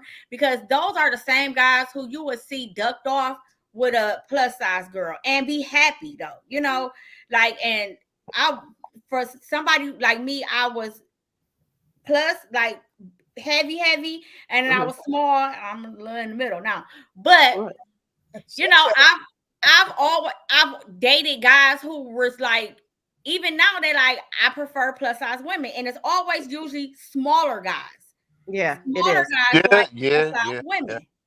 I mean, because a big nigga like me and a big girl, we gonna argue over that last bowl of Captain Crunch. Like, for me, it was as a big girl. I don't want no big nigga because that friction ain't that is a motherfucker. I don't say most big men love those petite girls. Why is that? Why do y'all love the petite girls? Because they little, they tiny, they like compact. It's opposites always attract. You know what I'm saying? So it's like, Exactly. you know what I'm saying? A big nigga, I sweat in my sleep. I don't want you to sweat in your sleep too. That's and the we part wake up right floating there. out this room. Like shit. I need some. Listen, I'm cold at night. I'm warm at night. You cold at night. We complement each other. You know what I'm saying?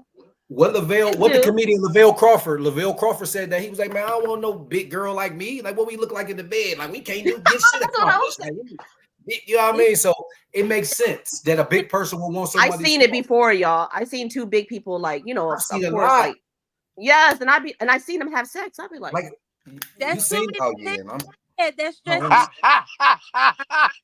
they said most big. Oh yeah. You know the stigma of big, you know, big guys have little ones. Is that true? Is what true?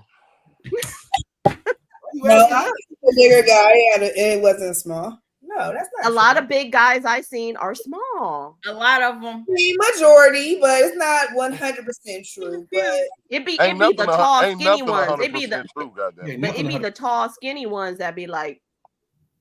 Now them broomsticks, whoo baby, right? 160 pounds and 60 All right, now, third leg. I promise. Okay. To get off of that, but I'm just saying that's where I'm coming at with the overweight women, right? The BBWs. A lot of men said that the girls the plus size girl has some great, I heard that some great pussy. That's what I heard. Make it better. The hot. Listen, hygiene.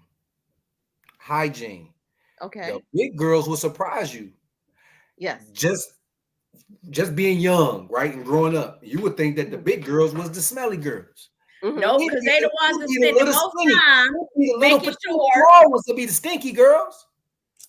I heard they don't that. think they gotta do shit. They don't think they have to do it.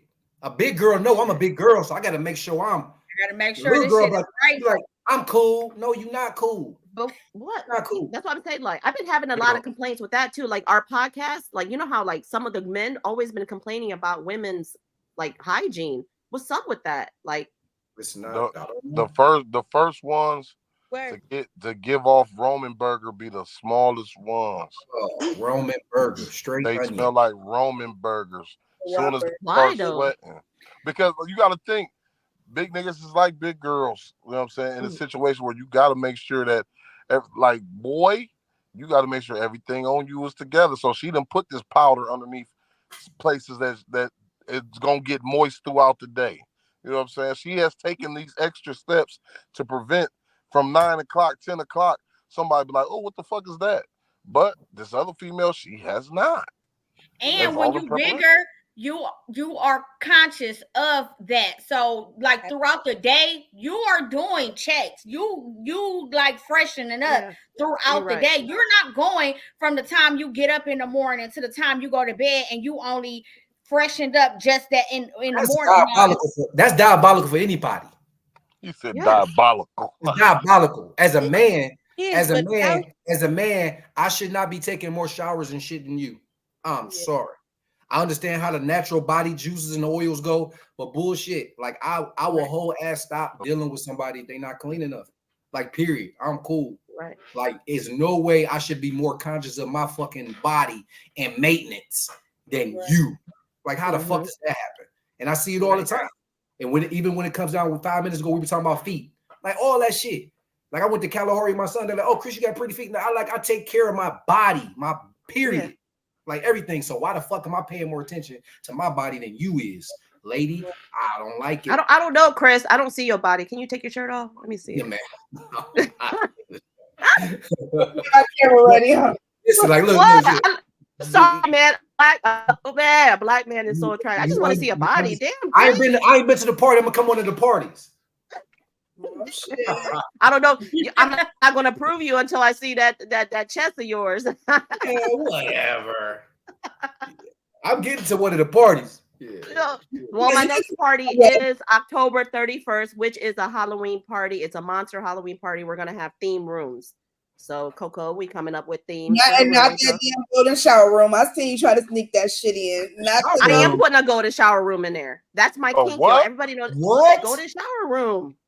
I Have you know. ever had a golden You shower talk, on you you? talk about showers with golden heads on them or something like that? No, I'm talking about me giving. That's going to be my room. So anybody that wants to, You gonna be y'all pissing on people, love. It's not pissing. That sounds so like ew. Just say That's what it golden is. shower. Love Yeah. golden shower. She Golden talking You can't about call a murderer an unaliver. You gotta call him what he is, a murderer, nigga. On the liver. But see, have y'all ever got it done before? No. No, listen, no one's ever just Please. pissed on me. Please, let's Huh? not. Please. If you never had it done before, Please, you I'm can't begging knock you. it. Okay, I'm just saying. It's one of probably the most sexiest thing that you're not supposed to do. How? women I received. It's How? just in the moment. It's in the moment. Like, What's in the moment? I don't care. Like, if I get in the moment, I feel like peeing on you, I'm gonna do it. Sorry, y'all. You could be Man, I was unattractive. sleep next to a nigga and he was drunk. I swear to this nigga, I don't know what made me jump. He was drunk and this bitch started like stood up and was about to pee. Bitch, you not gonna pee on me. I jumped up so fast. Like, oh no. We that was thinking, it. we That was thinking all. about it too much. So Yo. we thinking about it too much. If we're sitting going in, I'm riding you like, like going hard. You thinking it too much. And then, this is how I got into the it. fuck up. No, we talking about pissing and Man. squirting.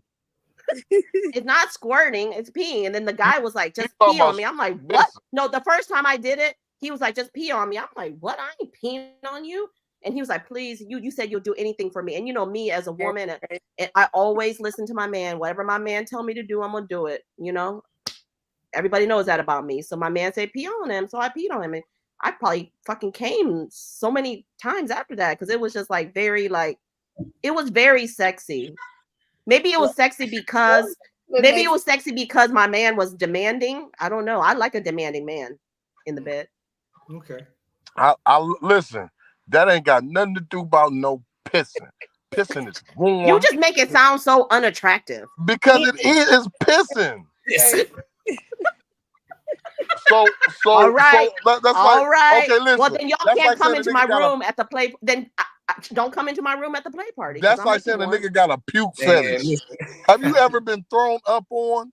What's the difference? That's not different. It's you make it sound so nasty, nigga. That is puke. Don't do that. Them is bodily functions that should never come out on nobody else. But what about when she giving you head dragging and it's a lot of saliva? Yeah, listen. That's different than actual puke. When you have gotten thrown up on, it is a whole mind-blowing experience. Like, bitch, no, you did not just throw up on everything on my lap. But you convicted because you like, God damn, this shit is the warmest shit in the world. I have not felt nothing like this. But it's the mind thing, because nigga, it's puke. It's finna stink. Yeah. Right. That's what I was wondering. Like, okay, once you're done, then what? It's finna stink. Like, crazy. This is okay. This is yours, though, Coco. Yes. It's happened. This is it's your happened title. a couple times, though. You said what? It's happened a couple times where chick is thrown up, like giving head. Yeah. That's what I'm saying. Like, I listen. I'm like, what the fuck is going on? Is it just you? Like, because it was the same person. So I'm like, it's got to just be just you. Man. They choose to do what they doing for breathing at that moment.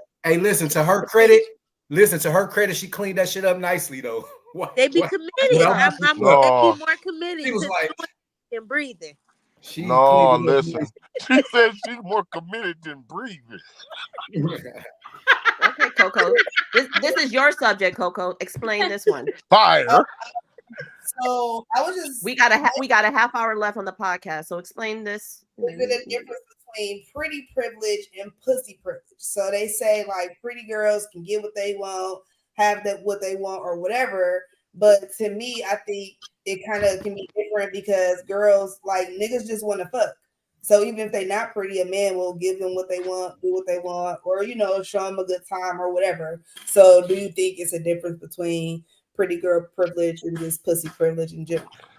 I'm gonna say like this. Somebody posted on social media, like I read it about a month ago, and they was like, you thirsty niggas have allowed average hoes to get privileges. Like basically, like a thirsty nigga will do anything that puts that pussy on a pedestal, which makes even the person that you don't deserve a privilege get privileges. So I would say it's more pussy privileges out here in the world than it is pretty privileges. I still don't Because- understand that though. What you mean? More details, like what's pussy privilege though? Like, Okay, if a nigga feel like he's got a chance to fuck, you can show up with a whole team of you and whoever else at the door, but this little bitch right here that is finna fuck, oh yeah, she's getting in before y'all. Why? Because his dick is telling him, I'm going to be able to fuck her, and I should be able to. I'm gonna cater to her before I really cater to the pretty motherfuckers. Like, yeah, the pretty because you know motherfuckers you gonna don't fuck. get you don't get some pussy. Exactly. Like these pretty motherfuckers, they be like, I don't know, I'm gonna shoot my shot, but you know, it might be a whole lot that go on with me lot more securing this pussy from her. With this pussy that's lined up ready for you, oh yeah, it's no question. Go ahead and run that. So you said the guys are making it easier for the thirsty niggas are making it easier for anybody, any female, to obtain the privileges of a pretty woman. Right. That's So why like Keys was explaining. So if it's a dude that do security and it's 3 pretty girls and 1 girl that's average, he gonna shoot for the average one. He gonna be like, oh yeah, baby, you with me. I can't hear Courtney. They gotta pay their 10. You know what I'm saying? Like they're gonna still. Is it just me? Yeah. What's wrong? It's just you. I hear her. Of course, yeah. So they're gonna let her in. So that's pussy privilege because he know at the end of the night he has more of a possibility of getting some from the regular girl. I don't hear her at all. There's less requirements. That's What about you? What about you, Chris? How do you feel? I don't know if this is on the same topic, but I want to talk about how dudes fucked up. The thirsty man fucked up the actual pussy rate. You see, Plies once said that $100 is what the pussy cost him. Now we have come to a point in time where women think that they're getting like more than this. We're talking about from the price of vagina. You know, y'all heard this. What was it? The baby boy talking about the $40, like $40, like $40 was like the going rate, and Ply said $100 was the max. On this topic though, for real, I'll agree, man. Like I said, it's a lot of thirst in this world, and they definitely messed up a lot. I'm 43 now, so I don't partake in a whole lot of shit anyway, though. So it is what it is. I done had my fun. I had my run when I was 20, 25, you know what I'm saying, up to 30. Nigga done played. So question though, would you rather pay for a girl that's easy, that's only charging you $40, or would you go for that $500 pussy because it's exclusive?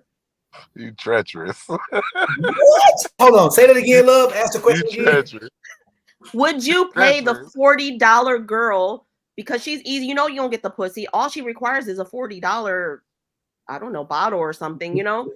Or because, but you know, she's gonna give it to you because she's known as, you know, giving you some or whatever. Or would you pay for the exclusive one that she barely give it out? She only give it to the dudes, you know, like it's her but what's that word we talked $500. Like it's people that it's $500. Like just pay $500 for it because nobody else is getting it because it's exclusive. I'm gonna be honest, it depends on how I felt that day. At least he real. He said it. How I felt that day. Like some day, like listen, some days you're hungry, right? This is the best way I can put it. Some days you're hungry and you drive down the street, you're like, man, shit. Like I want to go get a steak. You know what I mean? So you'll go down to the steak. You know what I mean? I want a meal. I'm gonna get jazzed up. I'm gonna go somewhere. And sometimes you're like, nigga, I just want a sandwich. I want a double. Go ahead and get that double. Like get a double cheeseburger real quick. And you know, so you ain't supposed to eat that shit, but you stop and you got yourself a double cheeseburger, some shit like that. Knowing your ass and you're sick. So it gets sick. Like to make you sick. No, and she gonna throw up on your dick. Man, see now you on some trash. You on some motherfucking trash. The person who threw up was not a $40. At the end of the day, you look at it like this. Bill Clinton went through everything he went through with Monica Lewinsky because she was available. You see what I'm saying? I'm sure if Bill Clinton had other females in his stable that look better and probably perform better than Monica, but Monica was what was available. And that's what a lot of niggas get into, you know what I'm saying, with these females. Oh yeah, this pussy is available. It's here. It's ready. I'm ready. It's ready. Let's get it done. Y'all want the hot and ready. That's what a lot of guys are getting it. They going for the hot and ready because ain't no effort in the hot and ready. You hot and ready. And mess it up for the girls that's like, and they're gonna smell. No. And the I hot can't. is straight cardboard. You can't. You listen. You hot and ready, and I came in hot and ready, so we both hot. A $500 girl is going to prepare herself because she's getting $500. So she's going to prepare herself to be a $500 girl. Girl will wash her coochie first too. Now, as soon as that no, I'm not saying like that. I'm not saying the watching the coochie. I'm just saying like she gonna look good. A $500 girl gonna go all out. A $500 girl gonna wash you after you done. She gonna clean you up after it's done. That $40 motherfucker gonna throw them drawers right back on. Like, oh, yep. Shoot. Let me get the fuck up out of here. I mean, money talks. You know, money, power, and pussy. Like money talks. The more you pay, the more you gonna get. Honestly, and that $40 girl, that $40 pussy might be better than that $500 one. I'm gonna tell you that much. I feel like then I need to talk to her because she needs to charge more. Send her my way. Send her my way. I'm gonna be her agent here. See, now y'all talking about the price of pussy, which is not what we have. I keep telling we're not talking about the motherfucking economics of the vagina. Hey ladies, right now. if you are a $40 pussy girl and your pussy is good, contact me. We make some more money, okay? $40. Why she $40? Please believe. Right, $40. It's the reason why she a 40 ball. And the niggas that's getting pussy that don't deserve pussy, because we know who don't supposed to get none, but they do, and we be a lot of niggas. And they say, but I'm just saying. But y'all be the ones to say that and then open up to the nigga that didn't deserve it. So what deems a chick a $40 holler? What makes her $40? What makes you have the audacity to give her $40? Go ahead and get that, CB. Go ahead and get that. What I mean, audacity. How does that transaction even go? It's multiple reasons why, but in most cases, that's what they're charging. I don't know, like, you know what I mean? That'd be the number. Specifically, so it'd be like, yeah, what's up with you, girl? Yeah, oh, I just want $40. Yeah, see, a nigga told me that. A nigga told me my nails cost more. It costs more than $40 to get my feet done. Okay, a nigga told me once before. Go ahead. Like literally, he That's really told you, Chris? me. No, let him finish it, then I'll chime back in with that. Okay, go ahead. A nigga told me once before. He said, "What makes a female lower in value is the people that you choose to fuck, like the people that you choose to give this pussy away to. If I see you with a outstanding gentleman of the community out and about, then it's like, damn, I'll pay that $5 to get a hold of that pussy because this nigga's outstanding. It looked like this brother got good taste when he got the rollie on. He got, he jeweled up, he papered up. It looked like, this nigga is of the upper echelon when it comes to the money and stature. But if I see you, like she said, I see. We lost you. Damn, we lost him when it got good. Oh, this nigga faded to the black. No, I'm sorry, that was my alarm. Okay. But if I see you walking around fucking with these niggas, like she said, with the Echo on, this wife beater sliding around with his keychains around his neck with a lighter leash on it, you know what I'm saying? Yeah, nigga, you are getting the 40 because your pussy has made some bad decisions. Right. So I'll say this. So okay. you asked the question. So it usually happens at places. So love, much like you put together this function, there were functions and stuff like that. They might be like little after hour spots and shit like that. But you know what the fuck's going on there. Like these girls are there. A lot of the girls are there fucking. Some of the girls are there just dancing. So this is my first interaction into this field, this world where the money transactions are happening and taking place. But you get to negotiating, you know what I'm saying, certain rates and certain prices and stuff like that. So some girls will start out, you know, they might say, oh, $80, $100, and then it's like a negotiation. Now that 40 came into play with a girl we used to call Go Hard. Okay, so she was Go Hard because she was like, damn, all right, I could try to get $150, $200 out of 1 or 2 dudes, or I can hit 10 niggas up for $40 or $50, right? Get them niggas the fuck out of here, and then I can leave here with more money than these chicks.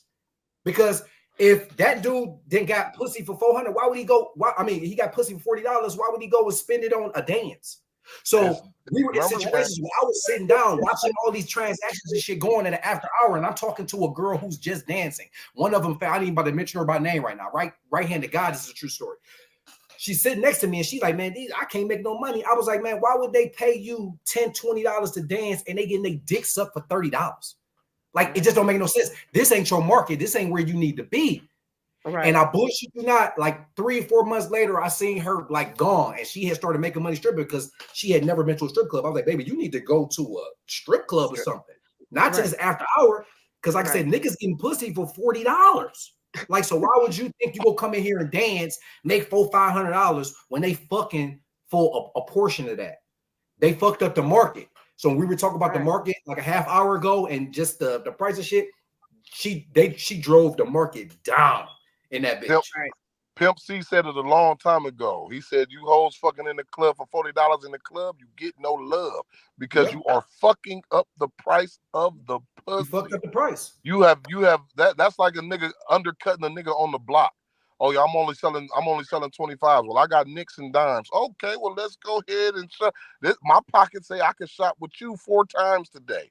I can shop with this nigga once. Let's go ahead and get it off. I'm gonna get it that way. Right. Now, but I will say, further, hold on. I would like to say, us here on Love Less Than Lies do not in any way, shape, or form condone prostitution, sex trafficking, or any other illegal acts that exchanging sex for money.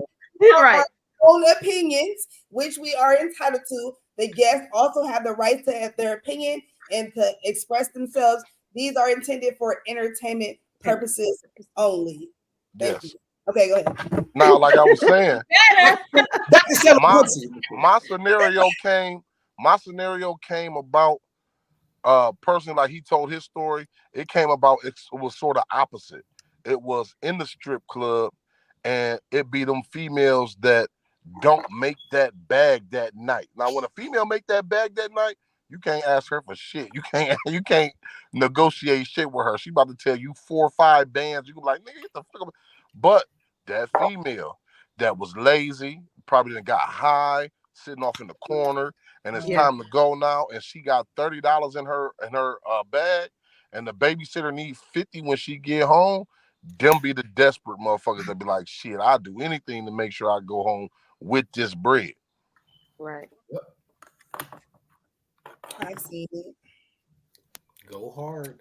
Right. So that's where we one more subject. And this is probably like we're gonna end it with this last topic because like we talking about pretty girl privilege all night. What about pretty privilege for the men?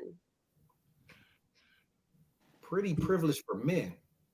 That sounds like a cologne. So I'm dead. So I do think men that are more attractive, women let them do shit that other dudes can't do. So I know a man that I think like, oh, he fine. He can get away. He can slide with some shit. But that nigga that's just mid. Baby, you could cheat on me every day.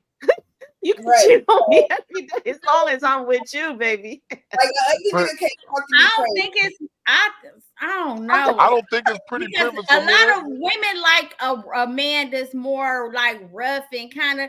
I think it's more. It's not pretty privilege. It's the D. You got the dick privilege. Like you only letting a nigga do what they want to do when he got good dick. If a nigga ain't, I don't give a fuck how good you look or how ugly you are. If you hit that spot the right way, You could do damn near whatever you want to do. I don't care what you look like per se. Nah, I mean, you have to be attractive enough to get in my bed anyway. But you can typically run over a woman more if you got good dick versus being cute, fine, attractive, whatever word you want to use. So you're saying there's no pretty privilege for men? It's good dick privilege. I would say honestly, it's more pocket privilege for men. Like, because I've witnessed more niggas that have more money be able to call more shots than anything. I don't give a fuck how I'm fucking you. Like, I got what you really need. You really want to be taken care of, don't you? Okay, well then shut the fuck up. I'm going to fuck her. I've seen that way more than I've seen. Like, I've seen niggas that supposedly got whatever y'all call it, the D. I've seen niggas lose they female to a nigga with money. As long as he's got what she ultimately needs, and you can satisfy her as a woman and take care of her as a woman, niggas lose that battle. But was she really worth keeping? But she let him spend the block. I'm telling you. Now, what if she got money though? Worth keeping? Was she really worth keeping? Money? What if she got worth? Yeah, that was too. What if she got money? She don't need him. What if she got money? A female that's that strong with her money, like I wouldn't even put the D involved in that neither. I would put his servitude to her at that point in time, because she's looking for a nigga that's gonna do what she says. Serve me when he got that money. Like, that's what she wants. She wants sex, good sex. It's her. And she might want a fuck boy that she can argue with. She might want a nigga that she can put on punishment. Like, no, you can't drive my car. It's all type of shit. She don't want a nigga driving her car. I like a man with nice money. Sex. Sex is sex. I can make it good. Power of the D. That's why I say it's more pocket privilege than anything else. The women that's in the paddle. So Love, you said you said that you want the money first. That's the thing that'll get you. You would rather because have. I want him to take care of me just like I'm gonna take care of him. If I have money, you gotta have money too. You know, the dick's just gonna go so far. Come on. Okay. I think it depends on how old you are. What about you, It depends on how old you are. The older you get, like the 40-year-old me now, yeah, I want the money. Yeah, that's what I'm saying. Like, I want my man to match me. If I'm gonna make money, you're gonna make money with me. I'm not sitting at home going to work and coming home to some good dick. The fuck? Like, you're gonna make money too. But if you're 21 and you I guess I don't know what young. I mean, I don't know. Like, when I was younger, I liked the guys with money too. I don't know what type of women that don't want money. What type of women that don't want money? At 21, I didn't need a man's money. At 21, I ain't have a lot of responsibilities. So it was like the money was cool, but I had it. I had money. Yeah, but ain't no good dick going. It's a lot of, but listen, ain't no good dick gonna drive me crazy. Y'all know this. It's a lot of women laid up and got dudes who ain't much of shit. Like, just to be honest, and why they laid up with them? They laid up with them because they fucking the shit out of them.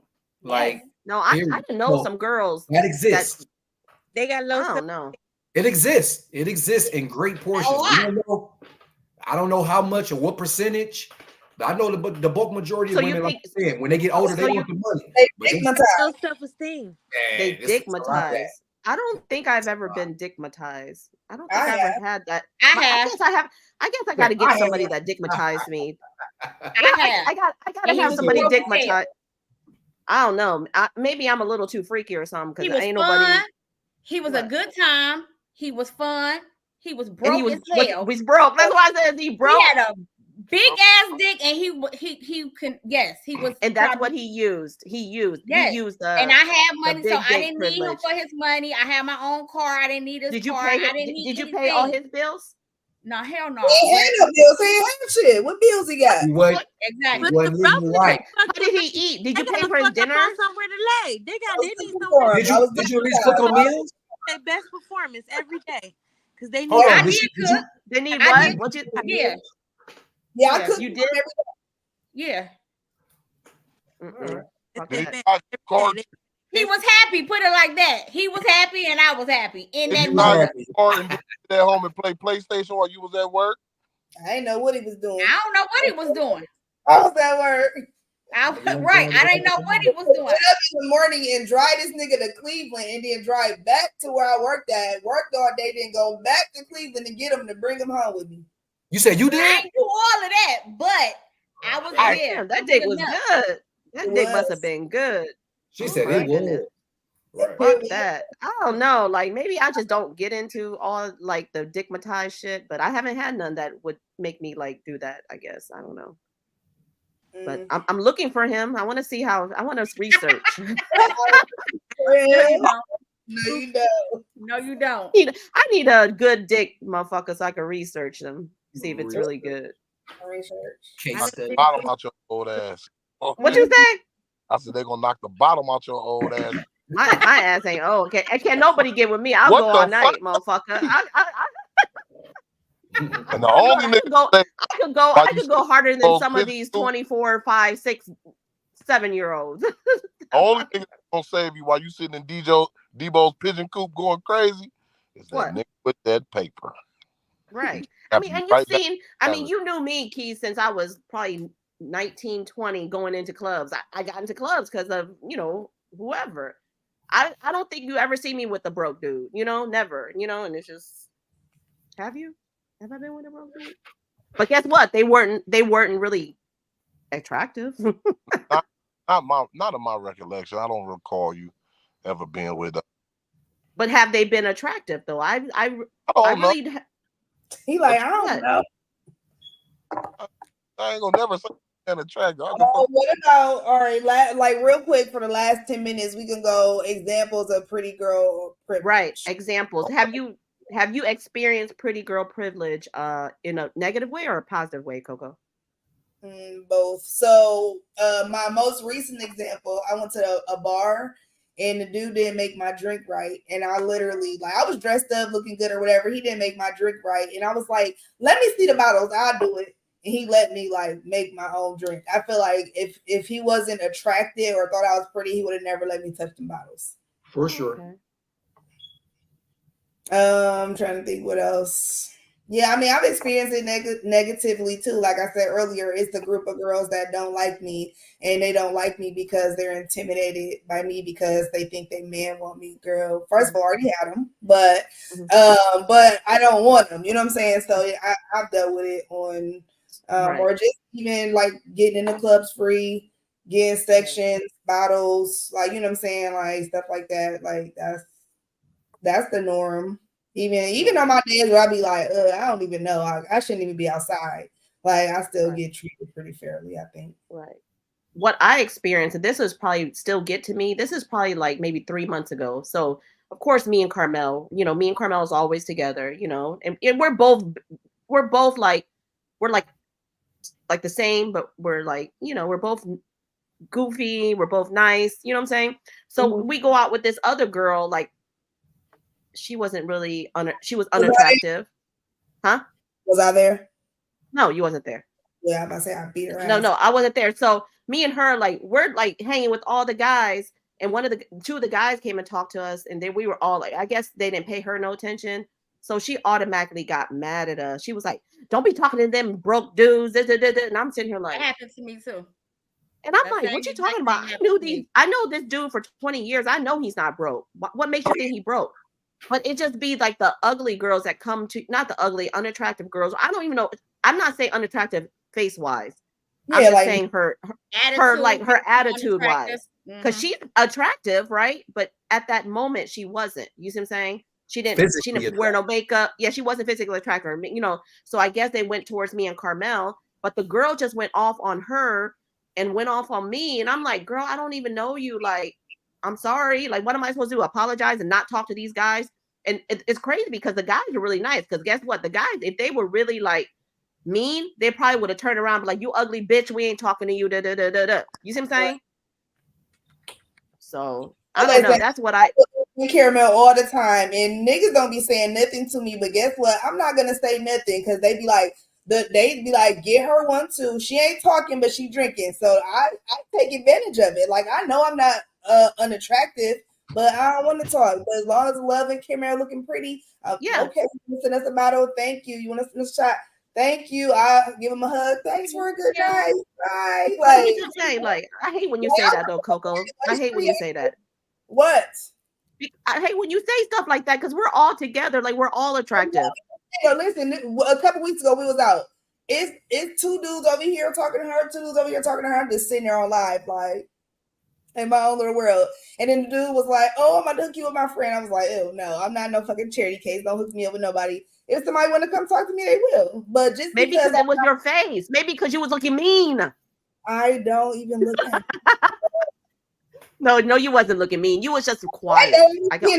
That day I was actually being nice that day. But I know, but you was quiet though. But anyways, I was saying that anyways. That's how I am. But at least you wasn't like that other girl that cussed us out. Like, don't talk to him because he broke. Don't talk to him because of this. Why can't I talk to him? Can I find out that he's broke? You know what I'm saying? Why are you hating? Like what they call it? Cock blocking? Is that the word? See, you know my English not really well, so it's cock blocking. Yeah, that's it. Yeah. Okay, so anybody else before we end this? Chris, you have any like pretty privileged stories or keys? Or we have you've been quiet too tonight. So quiet. So look, a lot of people. I'm a homie, right? I'm the homie with the boobs. I'm a home girl, but I'm really a homeboy. But I feel like a lot of these guys wouldn't really be my friends if I wasn't a pretty girl. If I ain't have to turn them down first, then they wouldn't be my friends, honestly. I feel like they approach me trying to talk to me and realize like, well, no, it ain't that, but she cool as fuck. Like, all right, we could be homies. Because I'm a dope friend, but yeah, no, I ain't really. But have you ever fucked a homie? No, I ain't into that. It never turned into that. So I really just came outside. I was put away for a long time. So you outside now? You just outside? A little bit, just a little bit. So where are you going tonight? Are we going to Euphoria? Are we? Chris sleep. I'll be there. You need a nap first? I do need a nap like a motherfucker. We see. Yeah, I'll be there. I'll be there in an hour. I gotta work. Okay, me too. Not too late. You going, Coco? Coco. What? Chill out. Coco. Coco, you said you drive back and forth to Cleveland all the time. Coco, right. Cleveland. Then you can come tonight. You said what? So if y'all all send me $10 to put in my tank, we will. I'll fill your whole tank up. Love, stop. Because I knew she was gonna say that. No, I'm not going. I got. See what I mean? No, I got a date. No, I don't. Who sleeps? Me? I'm going to get. Well, anyway, I'm there because I love bowling. You know, I'm the champion bowler. Huh? Tomorrow, I can stay in Cleveland after work. We'll see. Okay. We can do that. But once I live 45 minutes away, so once I get here, listen. Right. I have to wait. Yeah, it's all right. Like now, I will come back. Like, but it gotta be well worth it. All right. Yeah, I'm gonna go for a minute. You know, just to support I always like to support who supports me. Yeah, and I love Chris. Like I love, and maybe he'll take his shirt off for me. Ooh. Listen, make sure you got your camera on so I can see. Okay. I'll FaceTime you like, hey, he's approved. He's approved for the Love, Lust, Lies parties. I like to say that y'all have just body. I'm sorry, Chris. Do I make you feel like a sex? Keith is taking his shirt off. That doesn't bother me. I'm Chris. The top champion. Okay, so Keith, you can take your shirt off too, Keith. Man, listen. My whole scenario is you knew I was fat in this shirt. So it should not surprise you when this bitch come off. It's not like it's a magic shirt. Give a fuck less. Let's do it.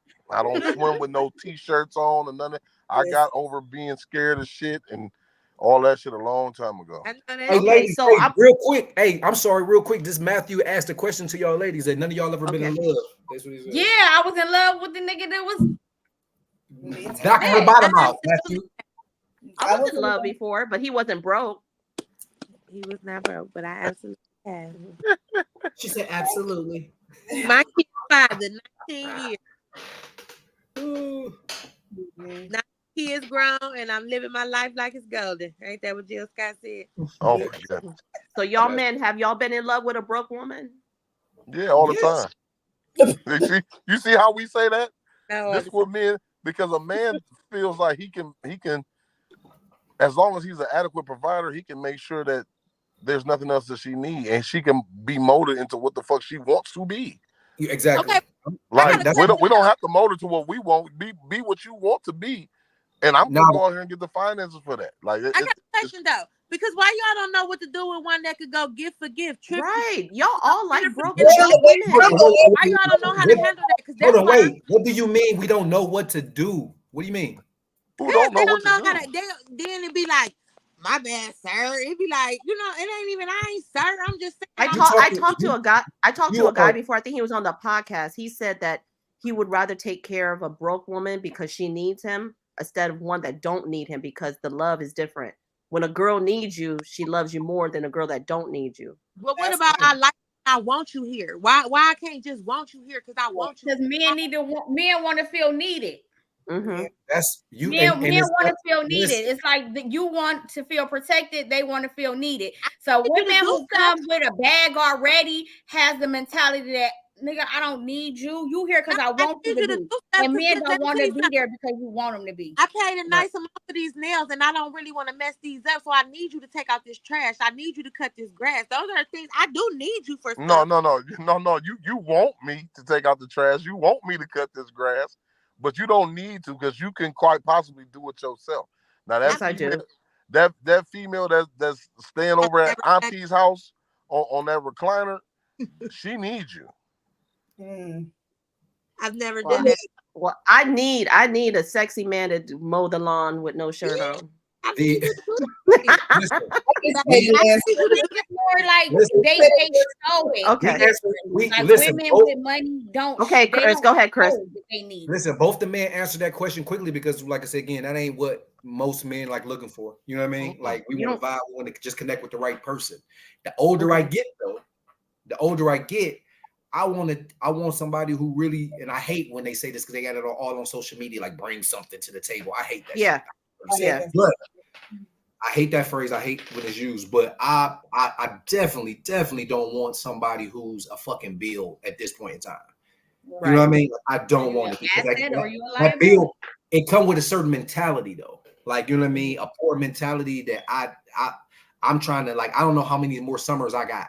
So I'm trying to build some shit for my kids. You know what I mean? So it has to be somebody who's going to help me build some motherfucking wealth to be able to lead these fucking kids. A woman's ultimate goal is to be secure. That's all you got to know. Like, and everything that a woman wants, she wants to be secure. I want to know I don't have nothing to worry about. And when a woman ain't got nothing to worry about, she's the nastiest motherfucker on this planet. A man's ultimate goal is a woman. So we already got our goal once you obtain the woman, whether she's got money or she don't. But it's the fact of the nature is we didn't give a fuck. We wanted the woman. That's it. Right. You're right. Right. That's a good ending. I love that. All romantic and shit, you know. I think I'm gonna fall in love tomorrow. Thanks, Keys. Even though it is cuffing season, though it is cuffing season. It's big nigga season officially. Summer. Can I just have like two? Can I just have like two men on each side and just cuff all winter, like, or maybe a woman and a man. Push it. No, I'm a woman and a man. Like, I want a nice poly relationship. Why can't I just have a nice poly relationship? We live happily ever after. I thought you did. I don't anymore because these bitches is crazy. It be the bitches that be crazy. They're one crazy. Bad light skin and an Asian. I'm gonna stack them up like Legos. That's why they don't like me, because I don't see it as cuffing season. It's hustling season for me. Right, you better say it. Niggas been taking the niggas been out here taking trips all summer. It's time to get back to it. I gotta stack it back up. It's time. I gotta run it back up. Get back to it. We outside. I'm not trying to be outside. I'm trying to. Where's my man? I'm with you, Coco. Well, how can you find your man if you're not outside, Coco? Where you gonna find him at? Church. The grocery store. Go to I Lowe's. just told y'all that. You know where you can find your man at. Though? Guys. I hate to say it though. You can find your man at Love, Lust, and Lies events. Oh. Where the vibe Not in is- the piss room, you ain't. If that nigga get, You say in the piss room? if that nigga got yellow bubbles running down his back, he ain't the one for you, baby. He coming straight to holler at you, Coco, with piss all on his face. First of all, I'm at every Love, Lust, and Lies events because I am the co-host. I do be Right. there. Now, when she be going to do the promo stuff, marketing stuff in the club, I don't be having that in me. But the events, I do be there. But again, I'm not always approachable because I just be chilling. But Oh, it's you just said a you great gonna be at the vibe, y'all. Halloween party, Coco? I I will. don't I'm believe. She goes to I everything. don't believe Coco, and I've known Coco too fucking long. I don't believe that she just be chilling. Ask Love. Listen, she gonna cover for you. That's your partner. That's good cop, bad Yeah, cop. she be chilling, I don't y'all. We all believe- be chilling. We Okay. can't say nothing, y'all. We signed an NDA. We can't say nothing. Exactly. Nothing. We can't say nothing. That's why I make people sign NDAs. If you guys want to know what's going on, come Like in. Vegas. Yeah, it is. Just remember, it's not like the regular ones. We are family style. I incorporate family style. We're one big old happy family. Only Love, NDA I'm Lust, signing is a no dick agreement. If you come by me, Playboy, we are fighting in this mother. Oh, yeah. I'm That's a telling you good right one. now. That's a good one. We are fighting, sir. Then you got to go into the solo room, and the only solo room is the shower room. No, I will. Whoa. She said, whoa. Hold on. You said only solo room is this. What do you mean? The So golden you gotta be in a shower. room with the men. Listen, I'm a keep it a bean with you. I'm just playing. There's private rooms too. There's private rooms. Listen, There's as a room with Hear me out. there's a room with no doors. No doors. We do not shut doors in this one room. No more locked locked doors. doors, okay? No more locked. Listen, I tried to do some shit one time before in my life, and I figured out one thing. I could not be on the set of a porn. I couldn't do the shit because as soon as I hear a nigga voice, It's over. It's over for me. Just go to the private room. Listen, as soon as the nigga start talking, I'm like, shut the fuck up. Like as soon as he start talking, I can't keep concentration. Really? No, bro, it's over. It can be, Men have a strong. Well, most men have a real strong one dick per fantasy rule. And once you introduce another dick to this equation, you have ruined the fantasy for this nigga. Like, oh no, nigga. I can have 12 titties. I can't concentrate. But one masculine voice. So you never had an orgy before? Never. Oh. Do you want to? No. Do you want to? Not with no. So you would just not with me. Listen, no. Not so just like what about just two women, right? Two women. I don't need men in the room. So two women. Women. Women. What if they just watch though? They're not in the room. They're just watching. They're not talking either. That voice is not going to talk to you. You're not even going to know he's in there. He's just in the corner, just watching you. That's weird as fuck. That's weird. But you don't see him though. That's weird. I know he there. I know he there. I know he watching me. I know he watching me. That shit just bugging.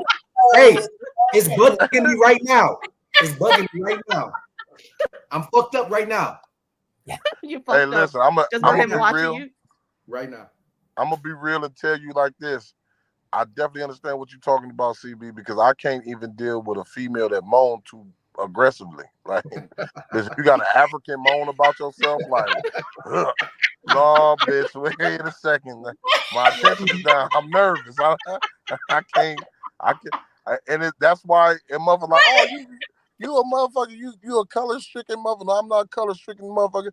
But I know that the light skinned motherfuckers, they always moan appropriately. You dark skinned motherfuckers kind of take it back to Africa in some of the moans. And I don't like it. There's a different moan Black from ass light is skin. moaning you moaning black power moans. I don't want to hear that shit. That's not true. Hey, that's true. Not in all cases, but older women moan fucked up.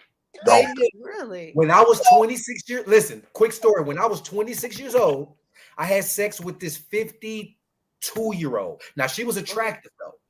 Okay. She stayed next door, and she had daughters that was like my age. But they always, when I used to leave and go to work, they always used to make little comments. They like, "Oh, hey, Chris." Like, "Hey," I'm like, "What's going on, ladies?" One day I'm leaving, they drunk as fuck on the porch. So I'm leaving out, and the mother, she was like, "Chris, where you going?" I'm like, "I'm going to work." She was like, "Man, damn." I'm like, "What?" She was like, "Man, I'm hotter than a firecracker right now." This is a true story. She's like, "I'm hotter than a firecracker right now." She was like, "I'll do something if you want to go to work." I'm like, "What?" "I'll be off at 8 in the morning. I'll see you then." And she's like, "All right." So I go to work overnight. I go to work 10, 11, 12, whatever. I get off at 6 a.m. I get home. I take a shower. I'm about to put my head to the pillow. I lay down here, knock on the door. Who the fuck is that at my door at 8 in the morning? I go to my door, right hand. God strike me down right now. Open that door. And that lady was standing at my door in a fucking trench coat. Geraldine. Listen, all 50 of them. She walks past me. She goes into my room. So I'm like, what the fuck? Like, I'm sitting there shocked. So I lock my door and I go to the room and she's in there butt ass naked. Then she waved me over like, here. So I go over there and she starts getting me. Listen, the head is good. Like, she give me hair. I'm like, oh, okay. We about to get this in. So I remember putting the condom on. I remember laying her down. And I remember starting to have sex with her. I swear to God. I swear to God. Do y'all know what a seal sound like? The animal, a seal. No. I swear to God.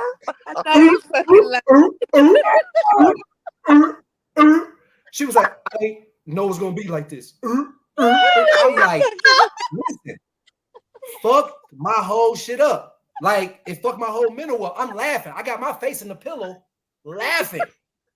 And I was like, I can't even do this.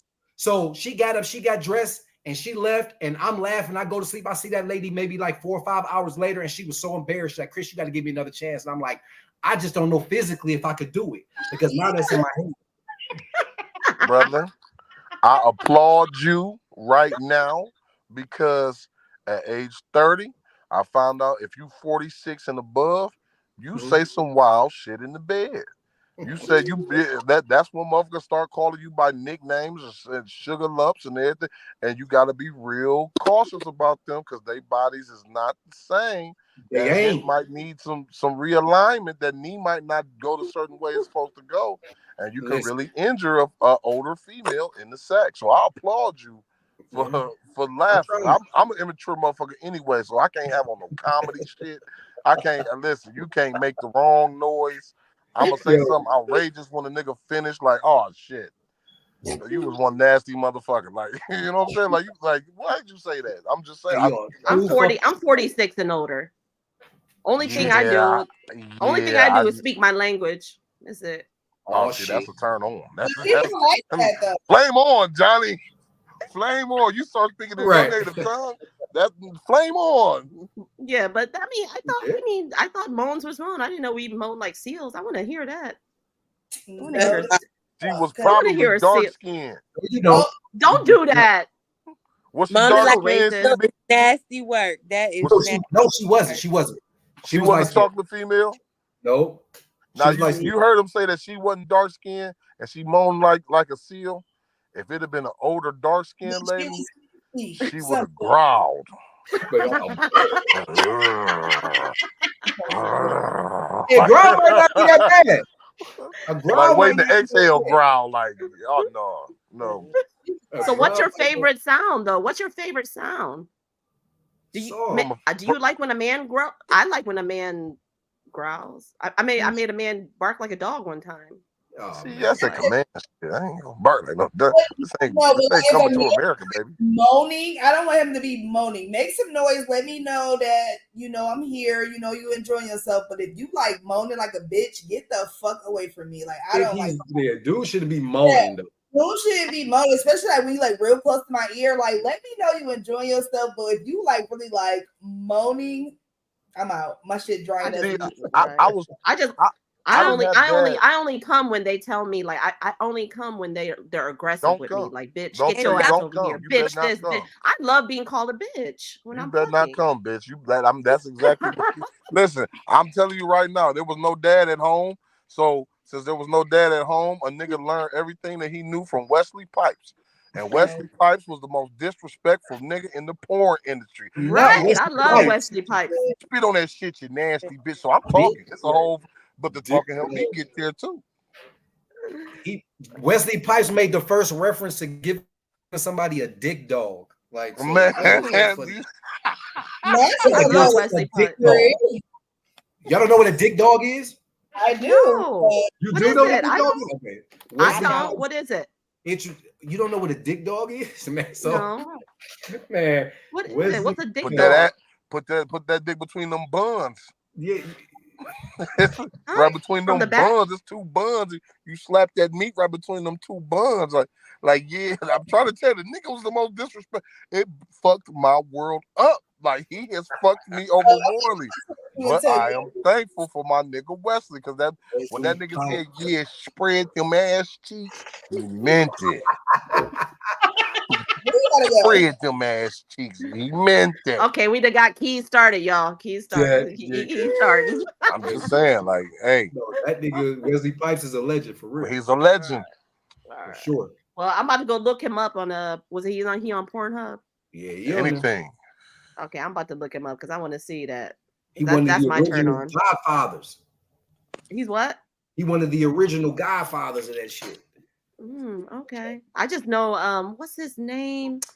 Mandingo. Mandingo's my favorite one. I don't know what that is. You don't know him? Okay.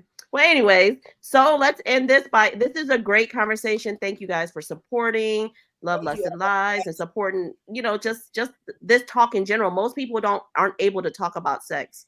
But today wasn't really about sex. We talked about pretty girl privilege where we put sex involved in it, or like a lot of people think it's, oh gosh, she's talking about sex. No, we talk about the world. We talk about, anything.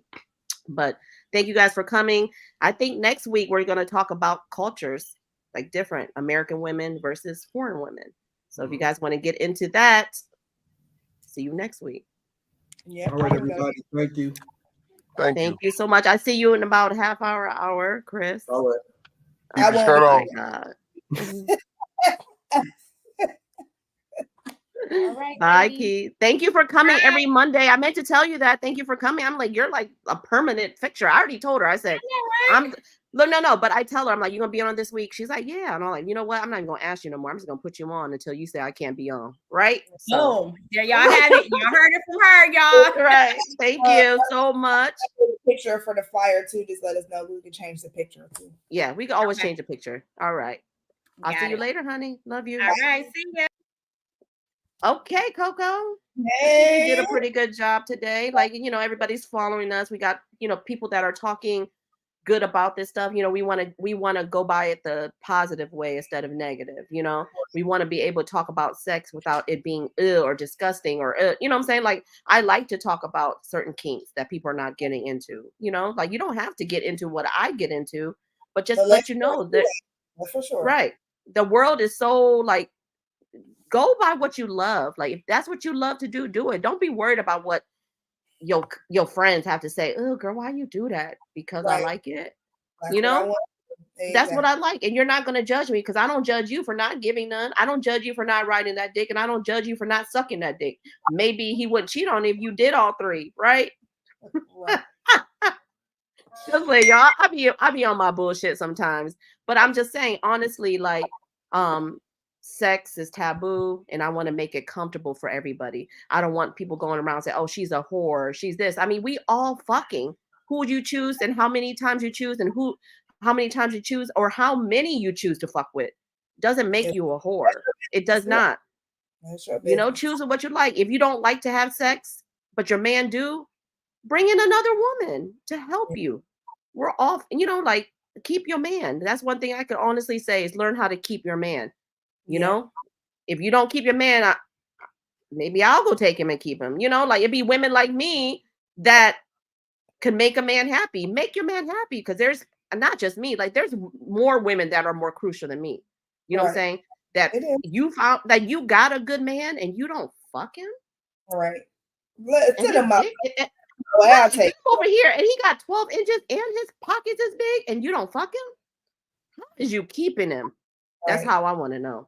That's why he cheating. That's why he cheating on you. And don't get mad. Talk about he cheating on me. Well, bitch, you should have gave him some head. Right. Honestly, and if you don't hear it, you hear it from me. Like, be a good woman. Give your man some head. That's all it takes. What to say? Love tip of the day. Love tip of the day. Give your man some head. All right. And don't give him no boring sloppy. I gotta do this shit head. Give him the head that is gonna make him not leave you. Absolutely. That's the head. I mean, you don't even have to give him no pussy that night. Give him some good head. That's all. Put him to sleep. All right. All right. See you later. Love you. Love you. Bye. All right, y'all. Thank you for tuning in once again. So next week we will be talking about cultures, like different cultures and how different women are in different cultures. So I need a couple of women from different type of cultures to come in. So if you want to be a guest next week, I'll see you next week.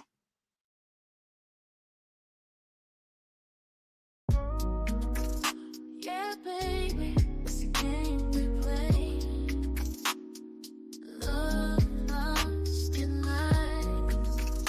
Can't tell them apart, but tonight we're diving deep. Silky sheets and candlelight, your whispers in my ear. Promises and alibis, everything seems so clear. Your touch is like a fire, burning deep inside. But I can't shake this feeling, there's something you hide. You say you love me, but your eyes tell a different story. Caught in the crossfire of passion and glory. Love, lust, and lies. Baby, it's all a disguise. I see the truth in your eyes. No more alibi. We play this game, but who's keeping score? Love, lust, and lies. Can we take any more?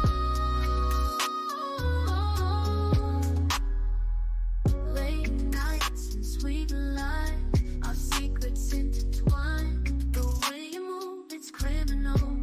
I can't press rewind. Every kiss is dangerous, every touch a sin. We're caught in this madness. Where do we begin?